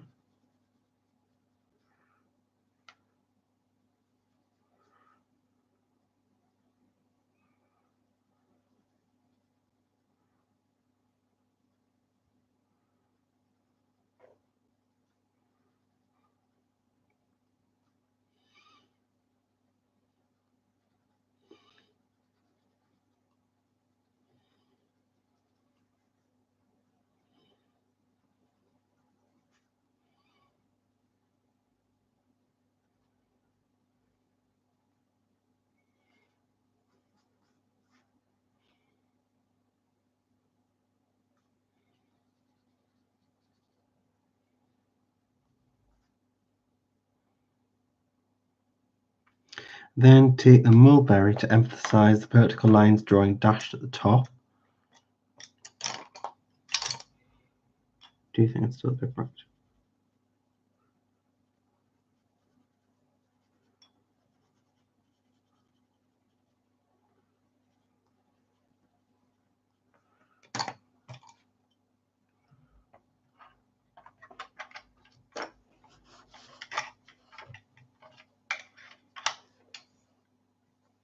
What's my expertise? In what way, May? Are you talking about materials? Or are you talking about what's the word? Imagery? Like subject matter?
What do I like to colour? I like colouring portraits mainly because I like colouring skin and that's what I've had most practice with. So I tend to do that mostly. Markers are probably my most comfortable media to use, and then after that would be pencil. A lot of the time I would use marker as a base, and then I would use pencil on top for detail.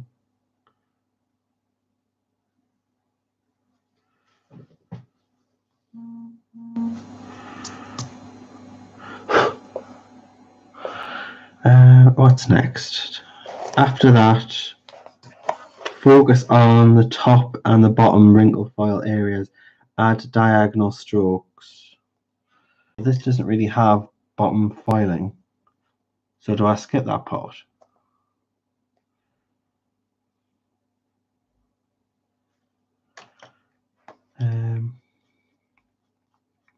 It needs a bit more pink in it, to be fair.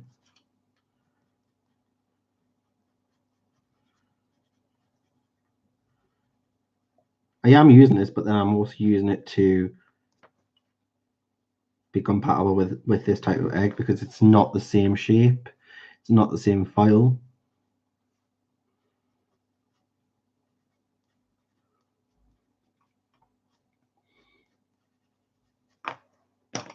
I'll take that luminance again.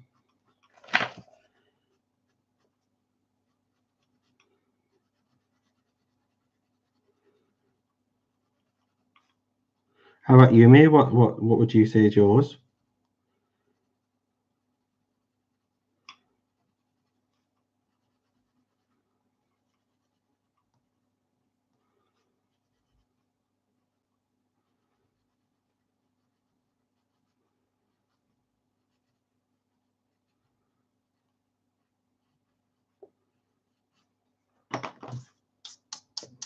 Bye, Jude. Thanks for dropping in.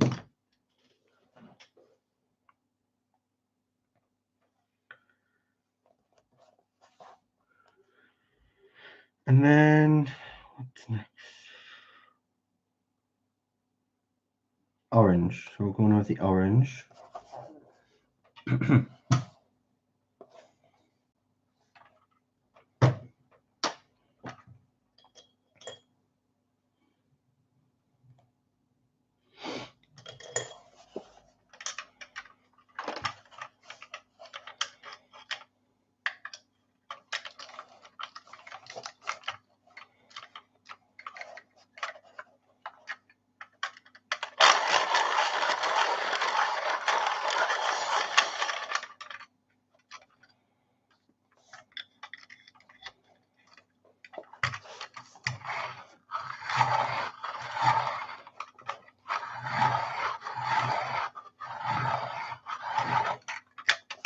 I like watercolors as well.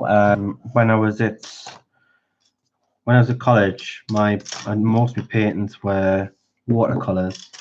A little bit of acrylic, but not much. But mostly watercolors, and I also like gouache as well.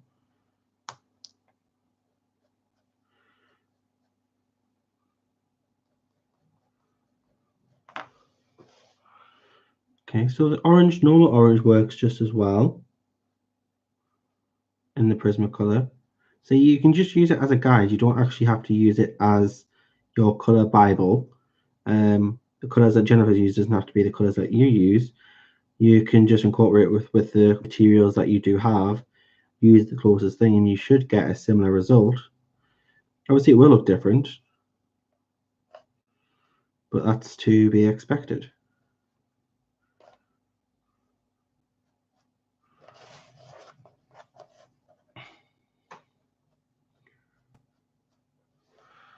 It needs to go up.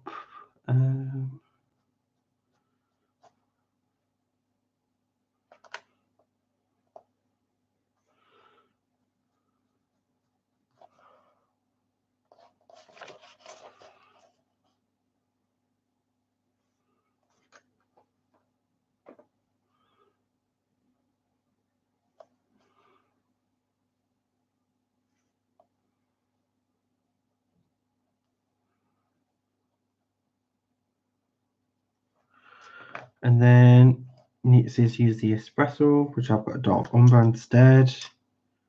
I do feel like we need to blend this out with the luminance though.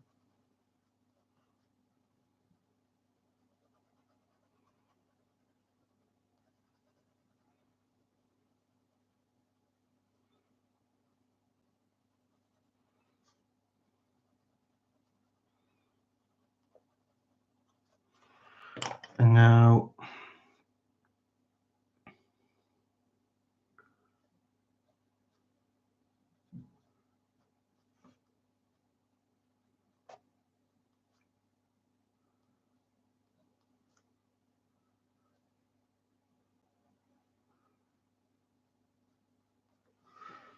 what else do we need to do? Small etches.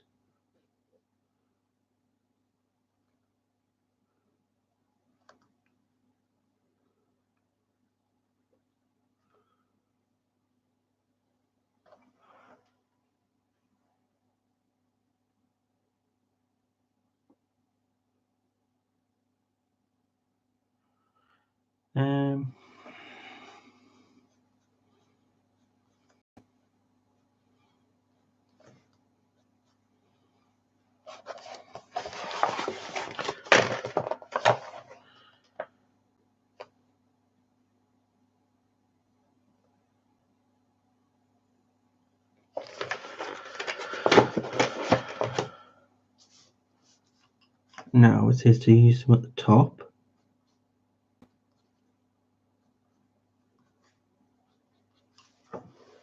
Okay. And now I think it wants me to blend it all out with a luminance. Well, the middle bit anyway.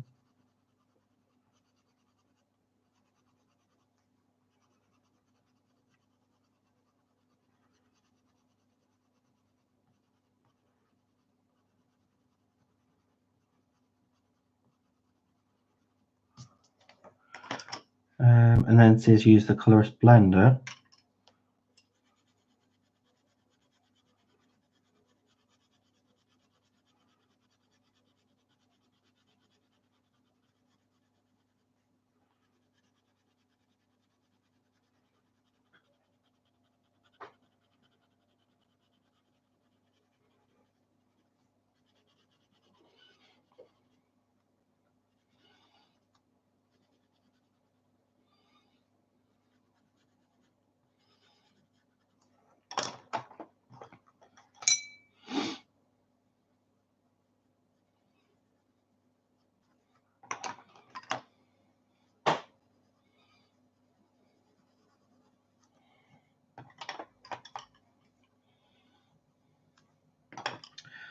Colorist blender.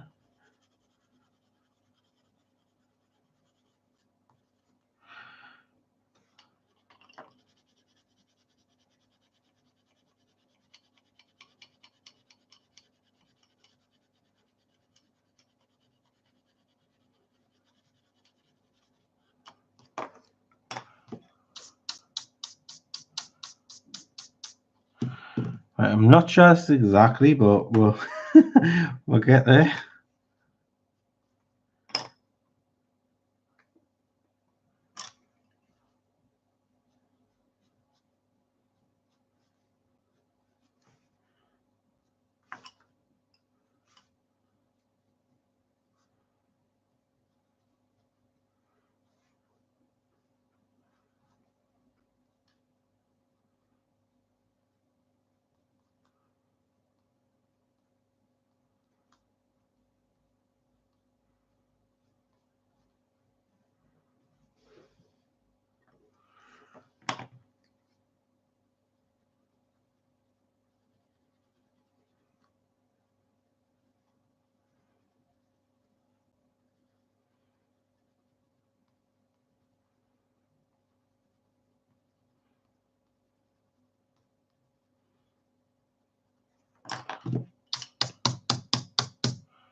Bye, Pauline. Thanks for joining. Bye, Stevie.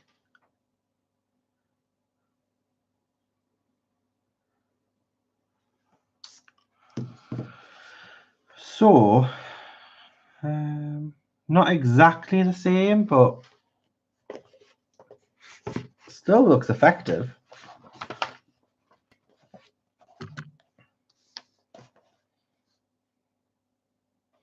Yeah, still looks effective. You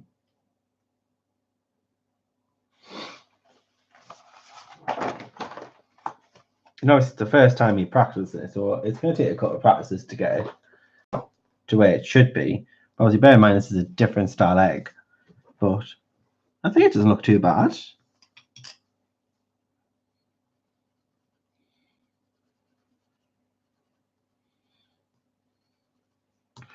And then if I take a white gel pen,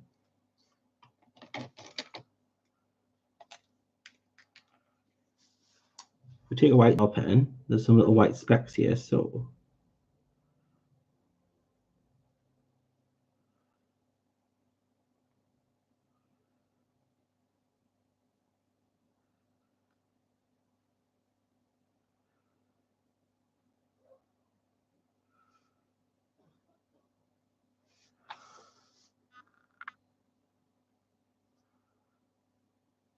thank you. Thanks, everyone. So I've added some of the white little specks here, which has got, because on the image it's got some little dots at the top, so I just thought I'd do them in white. Okay, so is anybody else due to come on live? Anybody know? I don't think there is there? So do you guys want us to continue, or what do you want us to do? Because I've got time.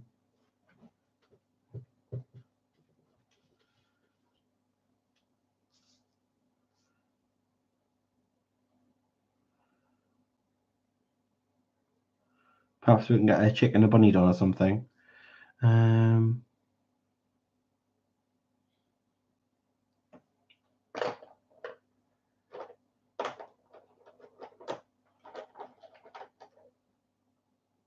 Nick and Tina in an hour. So well, we've got an hour at least.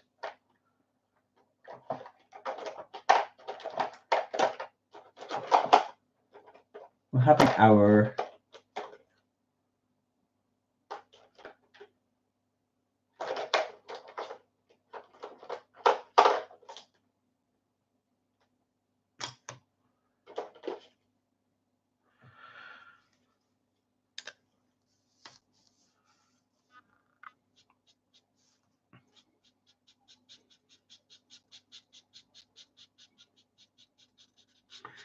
For daffodils, I do like using markers on these because I get a nice effect on them.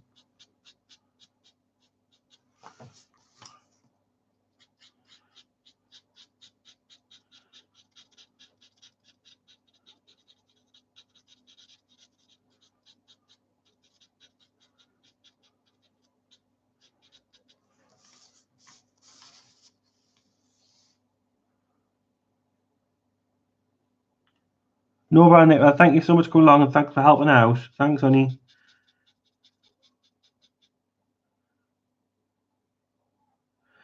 How long have I been colouring? Well, it's a difficult question to answer that, maybe, because before I've done colouring, I was doing a lot of art, drawing. I did a lot of drawing in autumn, like throughout my childhood, and I did 5 years of school of it. I still like to draw now. I still do that in my spare time. So I'll probably say since a very young age, I've been picking up a pen and doodling and colouring. And I think after I had 5 years at college, I took a bit of a break, and for a long time I didn't colour, I didn't draw or nothing. And it's only been in the past 12 months, a little bit longer, that I've actually started to dive back into it, and I've been really enjoying it. Drawing as well, I've been doing some drawings and painting.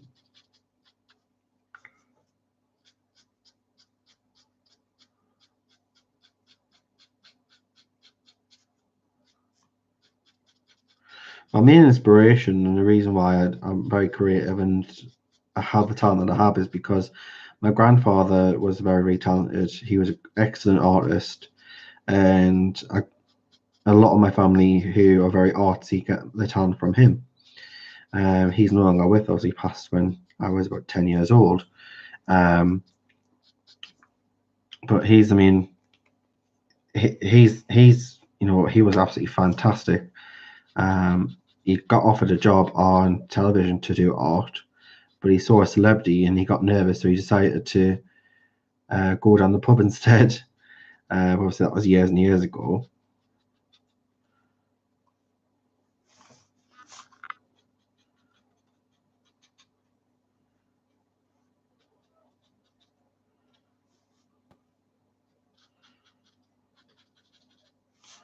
How about you, May?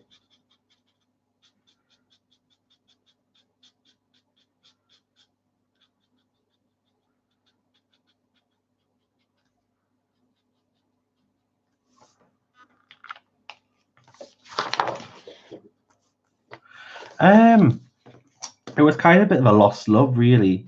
So, and I started to dive into like bad depression and things like that. And I needed sort of like an escape, and being creative is my escape sort of thing. So that was probably one of the reasons, because I was going through a really bad time, health wise. And then after that, I found my love for it again. So that's what got me back into it.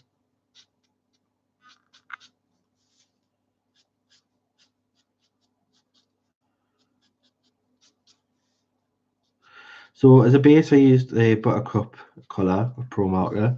Now I'm going over the lines here with the Canary Yellow.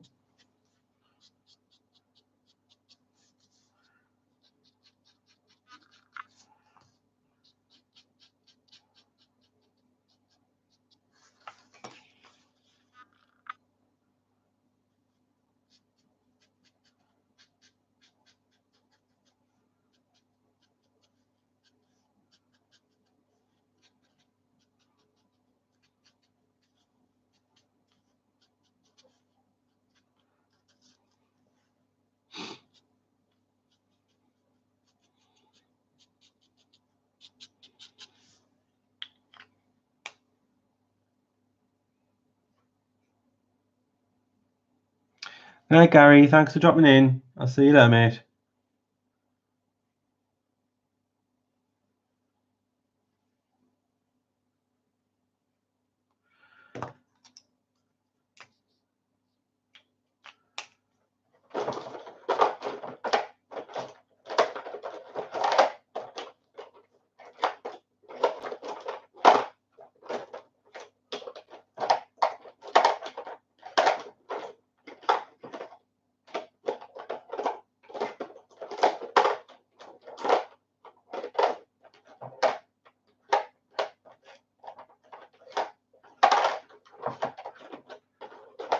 There we go.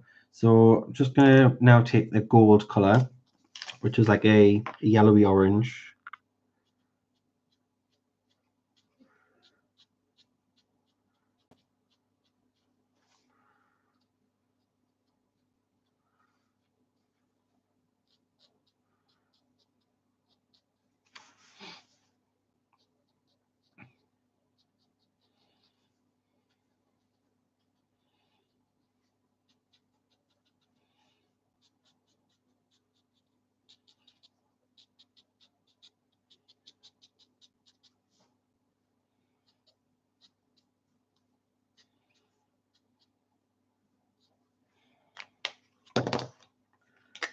And then I'm gonna mustard.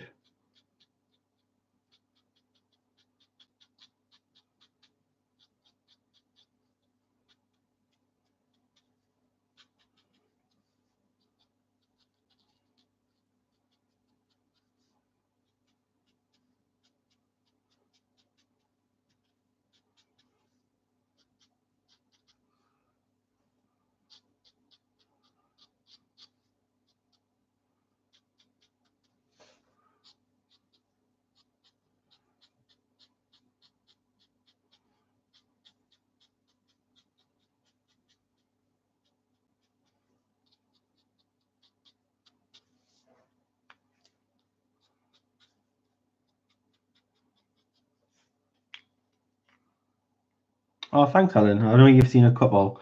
I've done a couple more. I'm still working on. Just trying to find which direction I want to go in regard to drawing, because I can do different styles, but I'm just going to find sort of which direction I want to go down.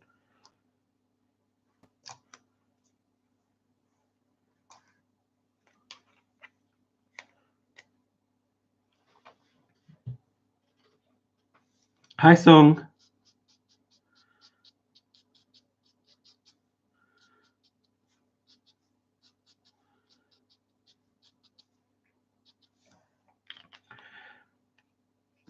Wondering, is that a leaf? I think, was it a petal?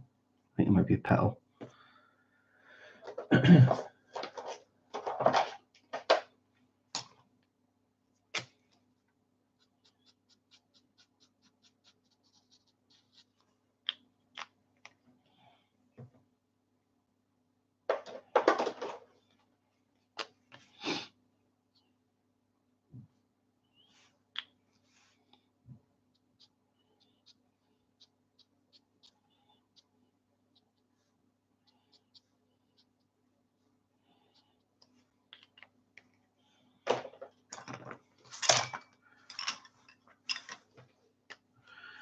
I've done a couple of fantasy style ones, and I've done a couple of portrait style ones.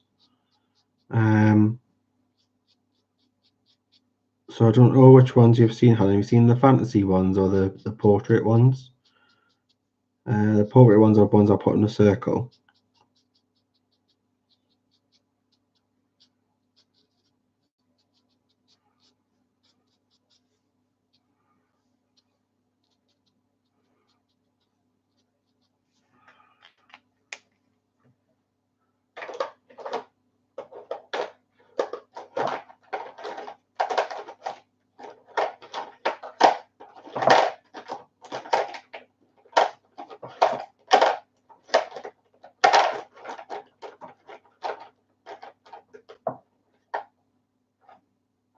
Oh, they do that. It's awful when they dry out, especially when you're halfway in using them. It becomes a bit of a pain.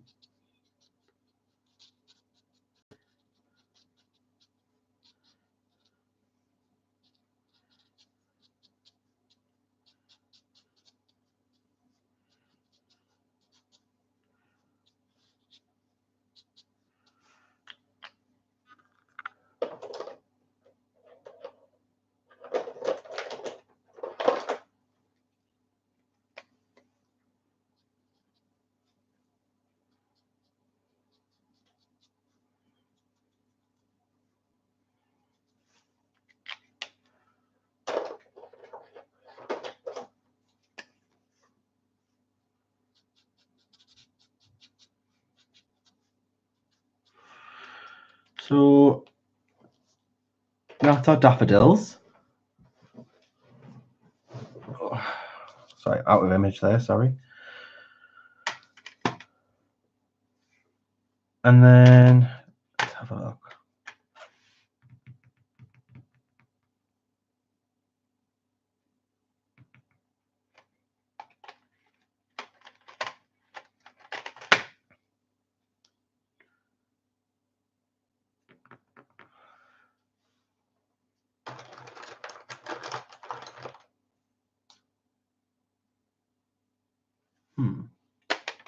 I want like this sort of color. I've got another Prisma.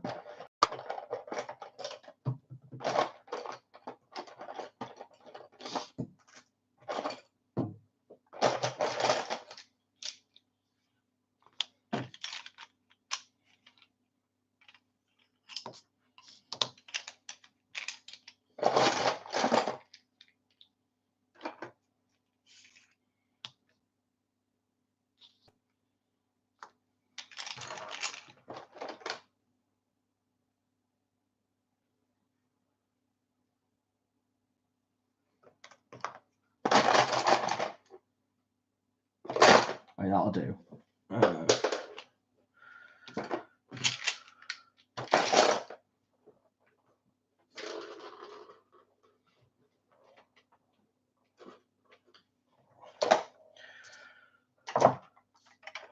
Bye, Robin.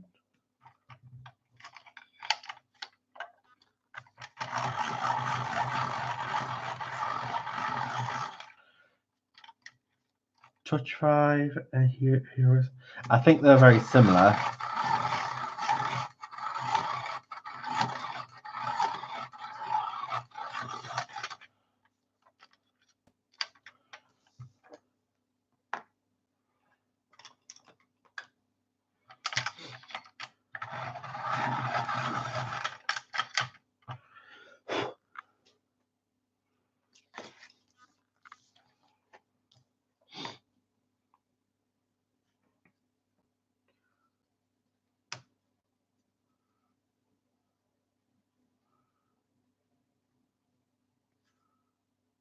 So I'm just going over the marker here in some pencil, just to lighten it and add some effect to it.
Other fantasy ones you've seen, Helen?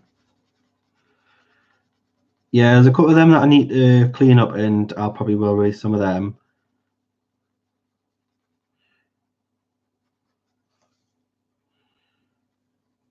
I think what stops me really from going ahead and putting them on Etsy is because I'm a bit scared to how they're going to be received, and I think it's because I had a bit of a bad experience when I first started releasing drawings, and had a lot of accusations and fingers pointed at us and people saying not nice things. So I think that's what put me off. For me being a very sensitive guy, I kind of stopped drawing for a while. I just started coloring, and that was it. So I think I will. I'll just see how it goes. I'll see how if I put a couple on Etsy, see how it goes.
What we're talking about now.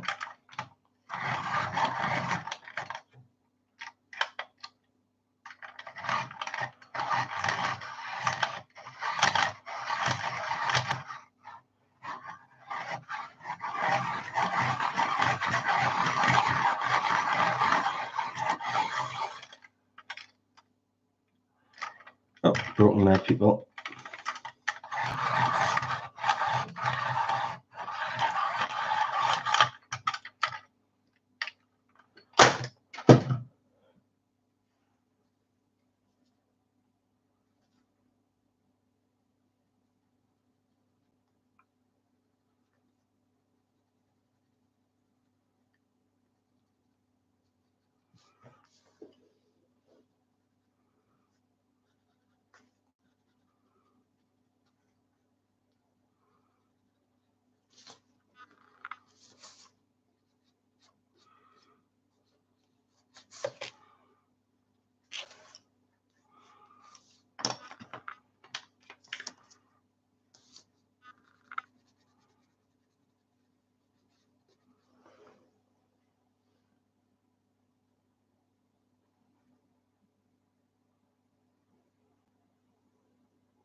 All right.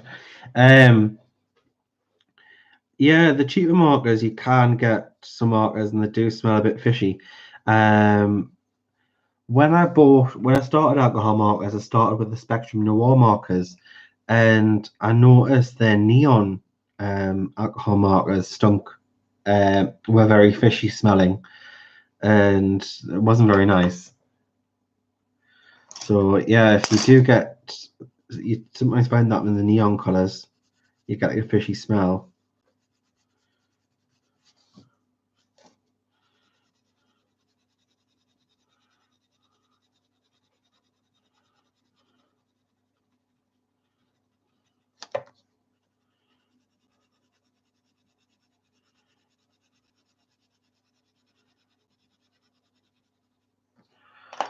Nice colors blender.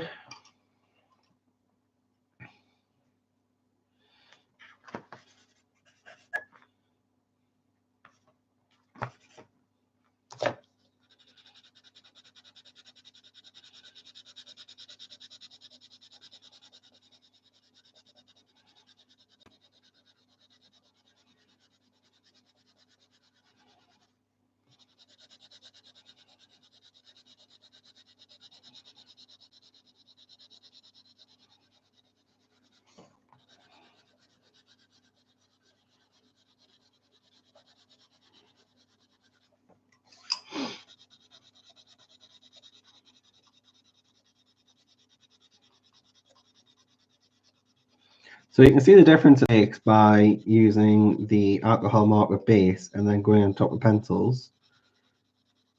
It makes it look less flat.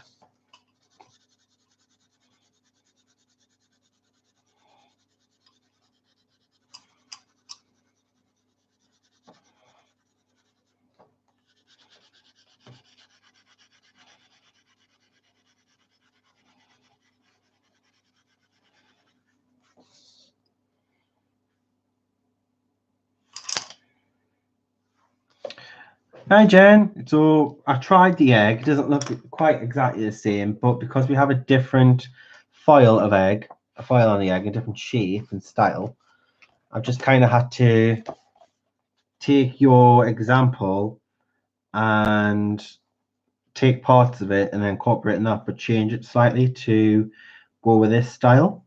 So it's not exactly the same and not as reflective, but for a first go, it's not too bad, I guess.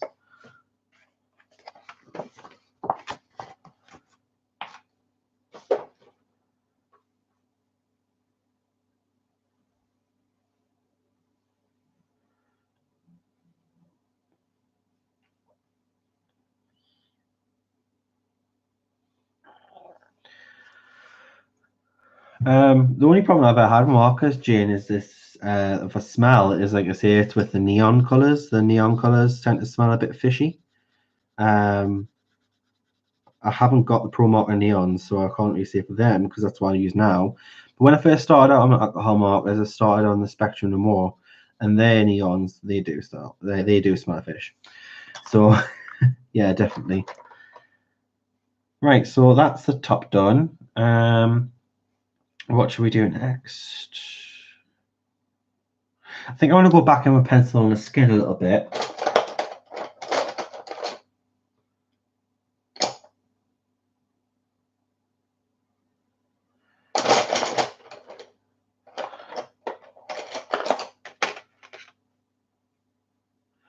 I think I want to use this burnt or ochre. What do you call it? Ochre.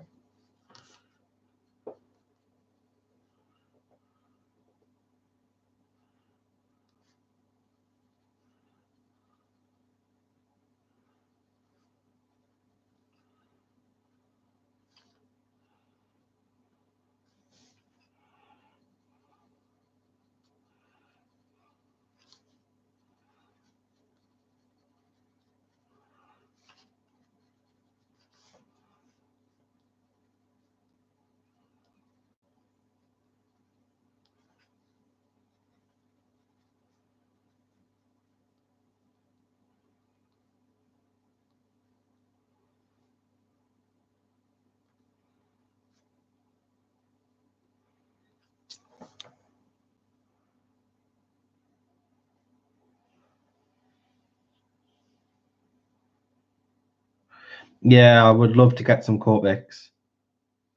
That's like my goal to eventually be able to have the money to get some Copics so I can be able to refill them. I would absolutely be over the moon to have those.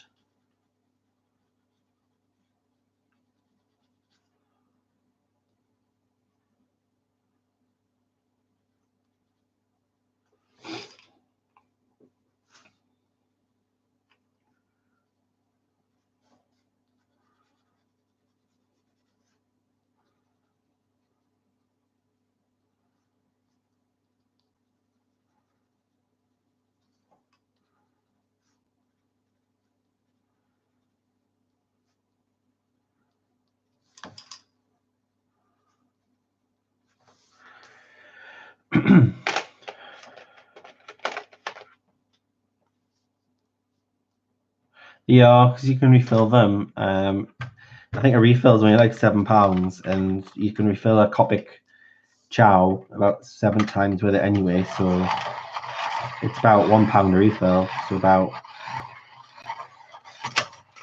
say just less than $1 for you guys a refill.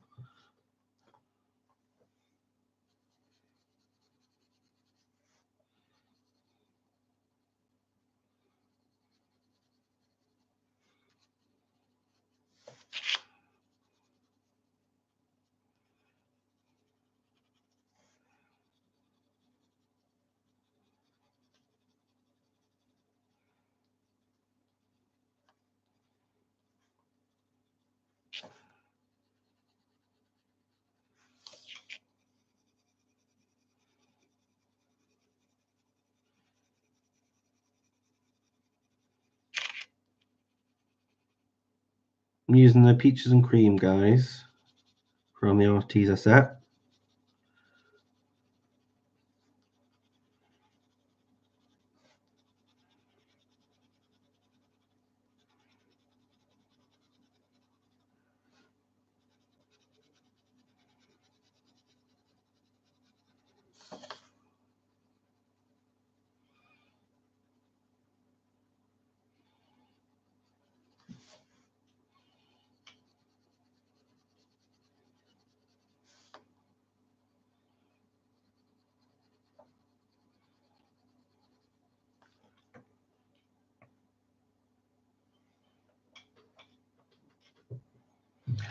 I would prefer the chows than the sketch, because the chows are not only cheaper, but they're cheaper to refill and they have a nice brush on them.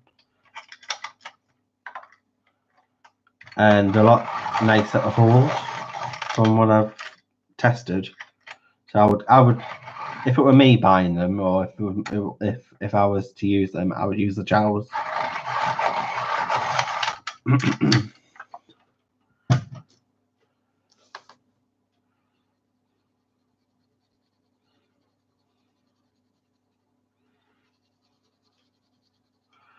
Just going to add some blush to the cheeks.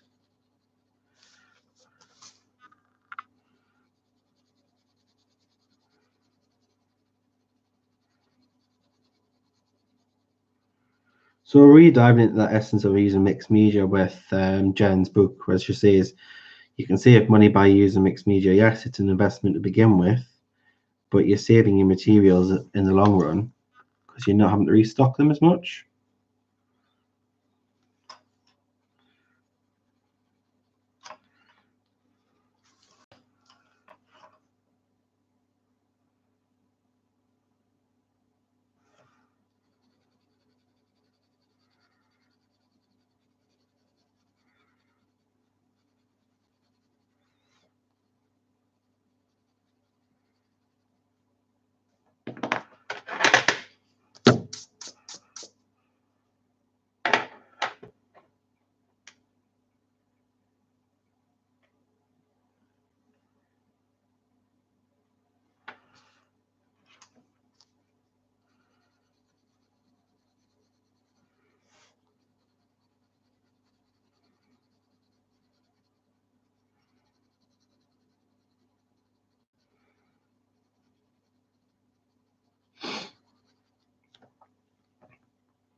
Um,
So guys, is that looking any better with the pencil on top?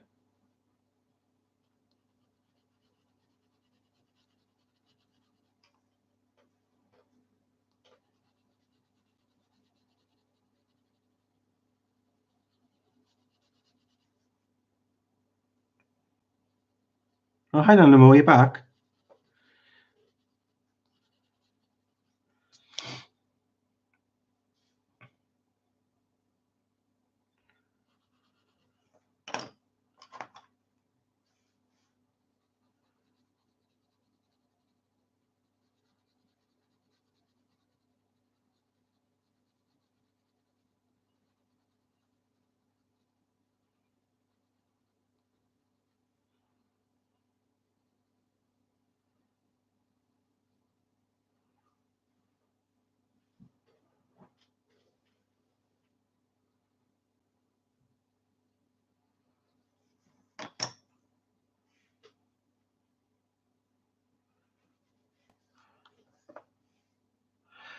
Right, okay, so just finish off these little bits here.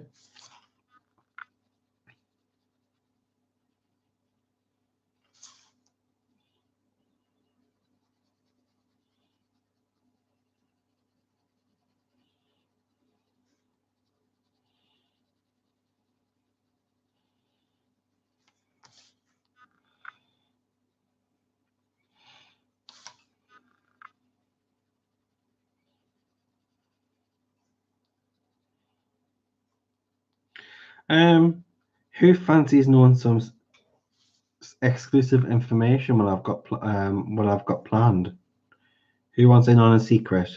Show of hands.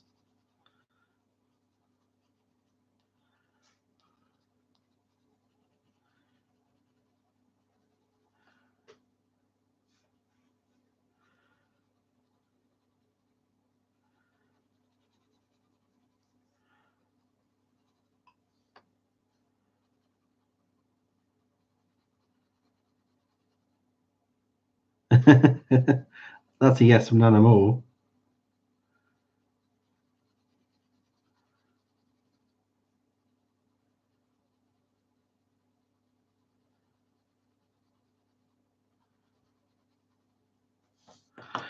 So, come summer, I have been asked to colour for a colouring book cover that is due to be out in the summer. So you'll get to see one of my colourings on the front cover of a book. So that's very exciting. I'm very excited for that.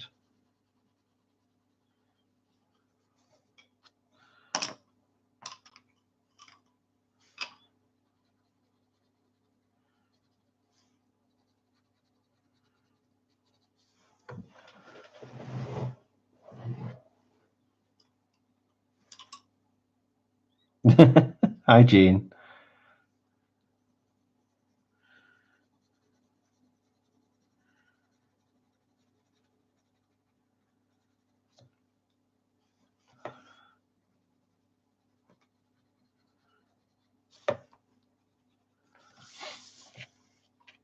You're lagging.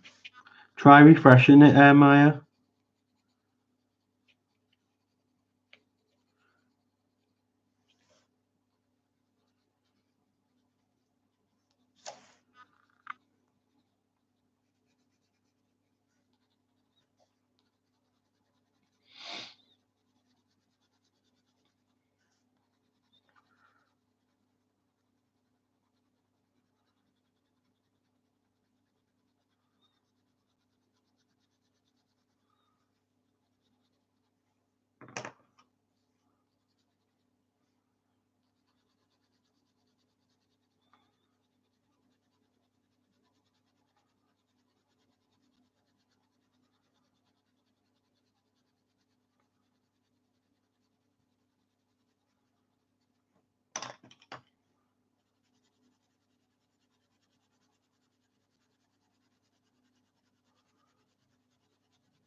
Now for that colour splendor, just Make sure every time you use a colorist blender, people, just make sure that you do clean the end of it, because you don't want it to rub off onto, you know, so like if it got blue on the end, it will ruin your image.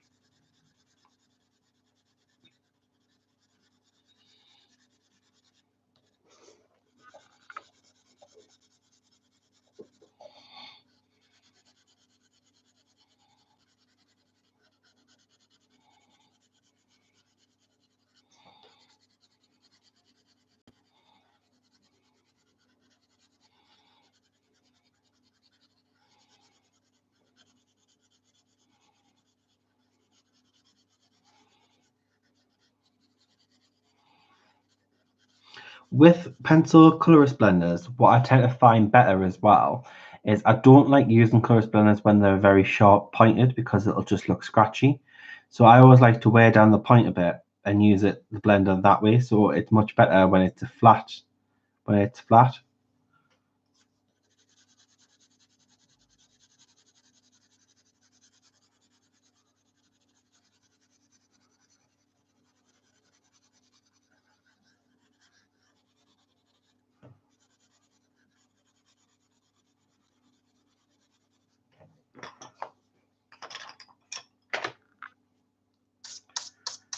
You're welcome.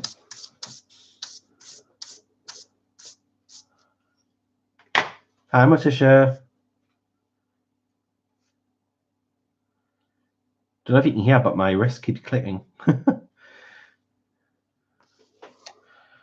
So, guys, that's that. What are we going to move on to? Should we do a little chick?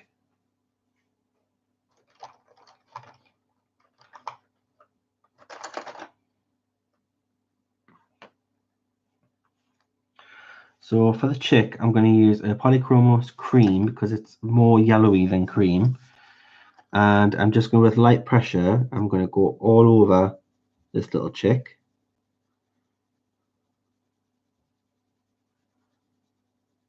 Hi, Belinda.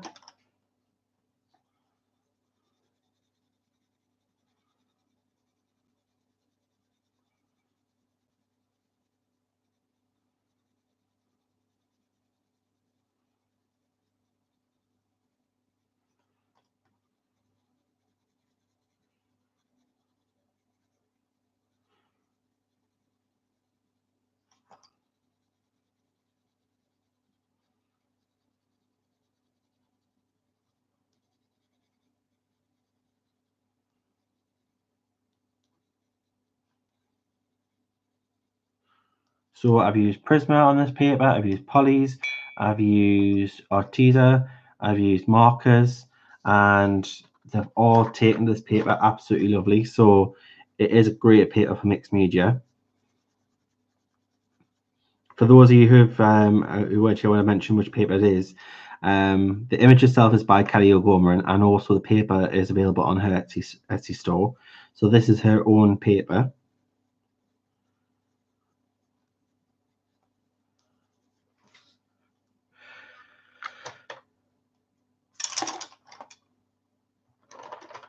Now we want a canary yellow.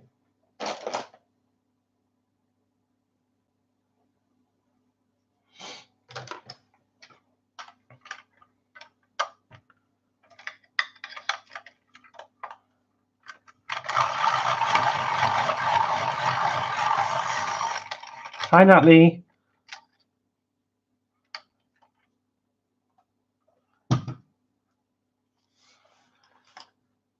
And then with the canary yellow, we're just going to start by doing little strokes like this.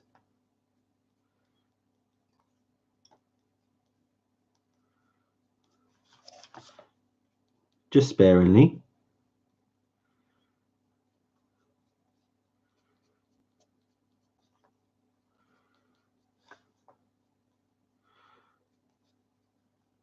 Because we will be going in with a darker color as well for the shaded areas.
Okay, so next we need. It's gonna be too dark that.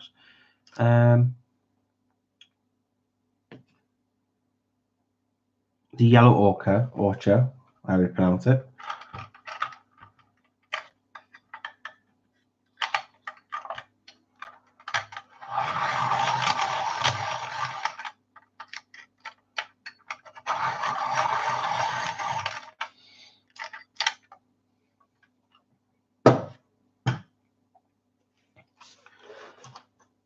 And then again, just doing little dashes just for fur.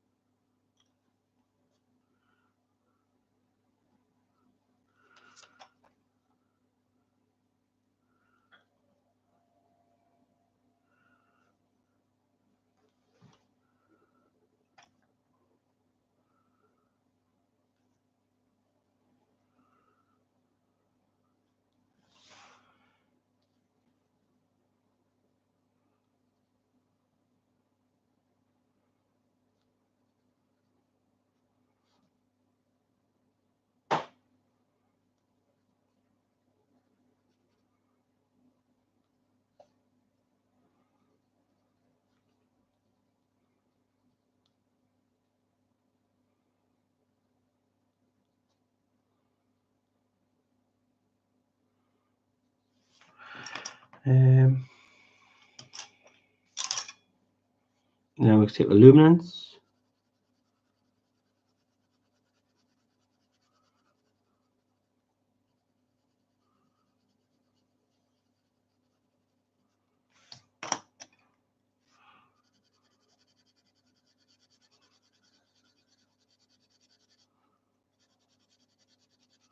Actually, no, close blender will be better.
Yeah, we've Belinda, we've been doing the egg from Jennifer's book. We did that earlier.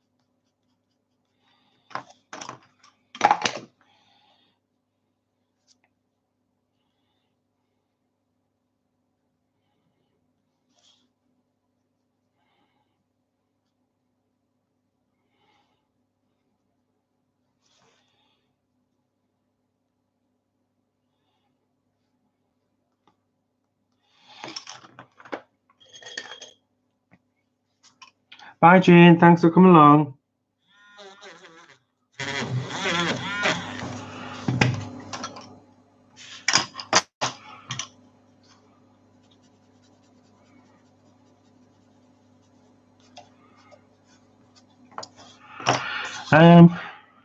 Chick's beaks. Are they orange? Or are they yellow? Are they pink? The feet are pink, aren't they?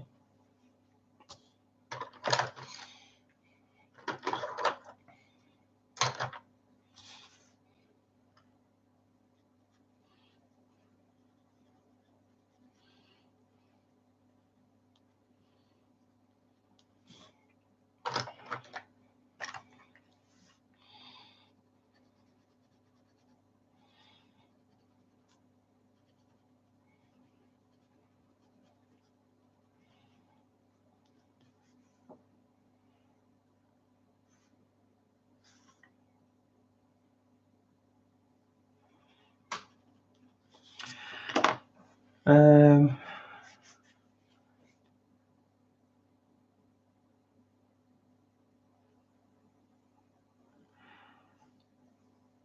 Chick Speaks, guys. What colour are Chick Speaks?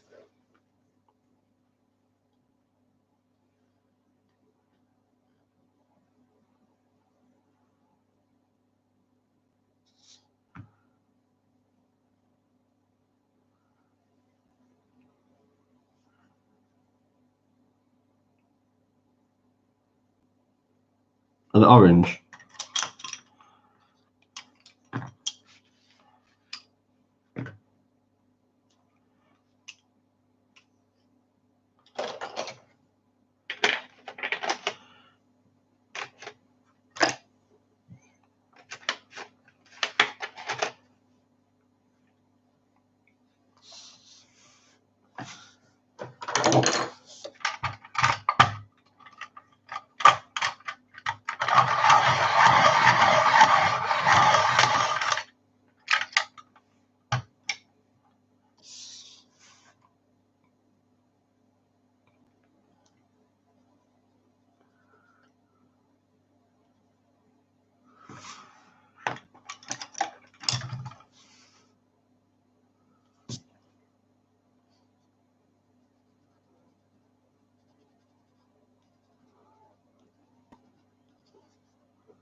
Um,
there we go, guys. I think that is the chick done.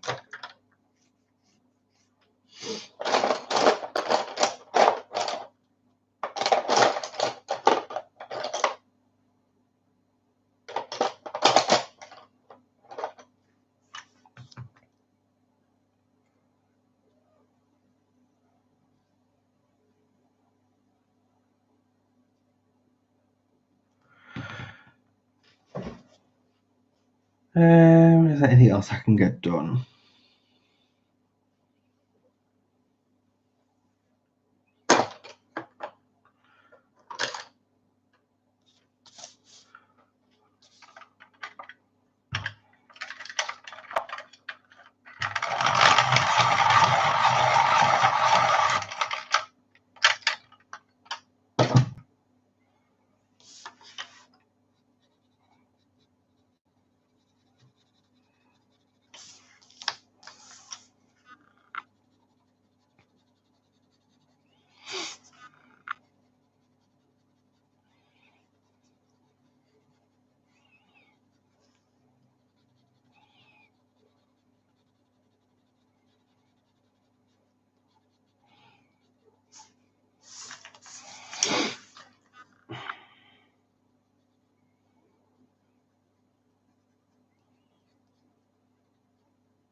So I'm just using a pink luminance and the white luminance here for inside the bunny ears to begin with.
Right. Just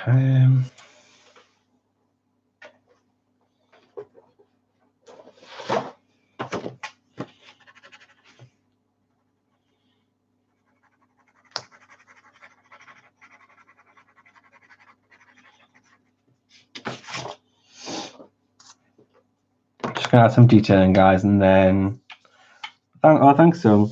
I'm just gonna add some detail in here, guys, and then I'm just gonna wrap up, and then I will finish the rest tomorrow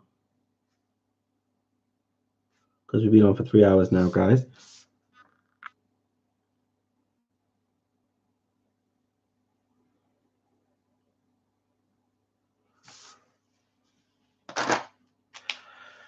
A white gel pen.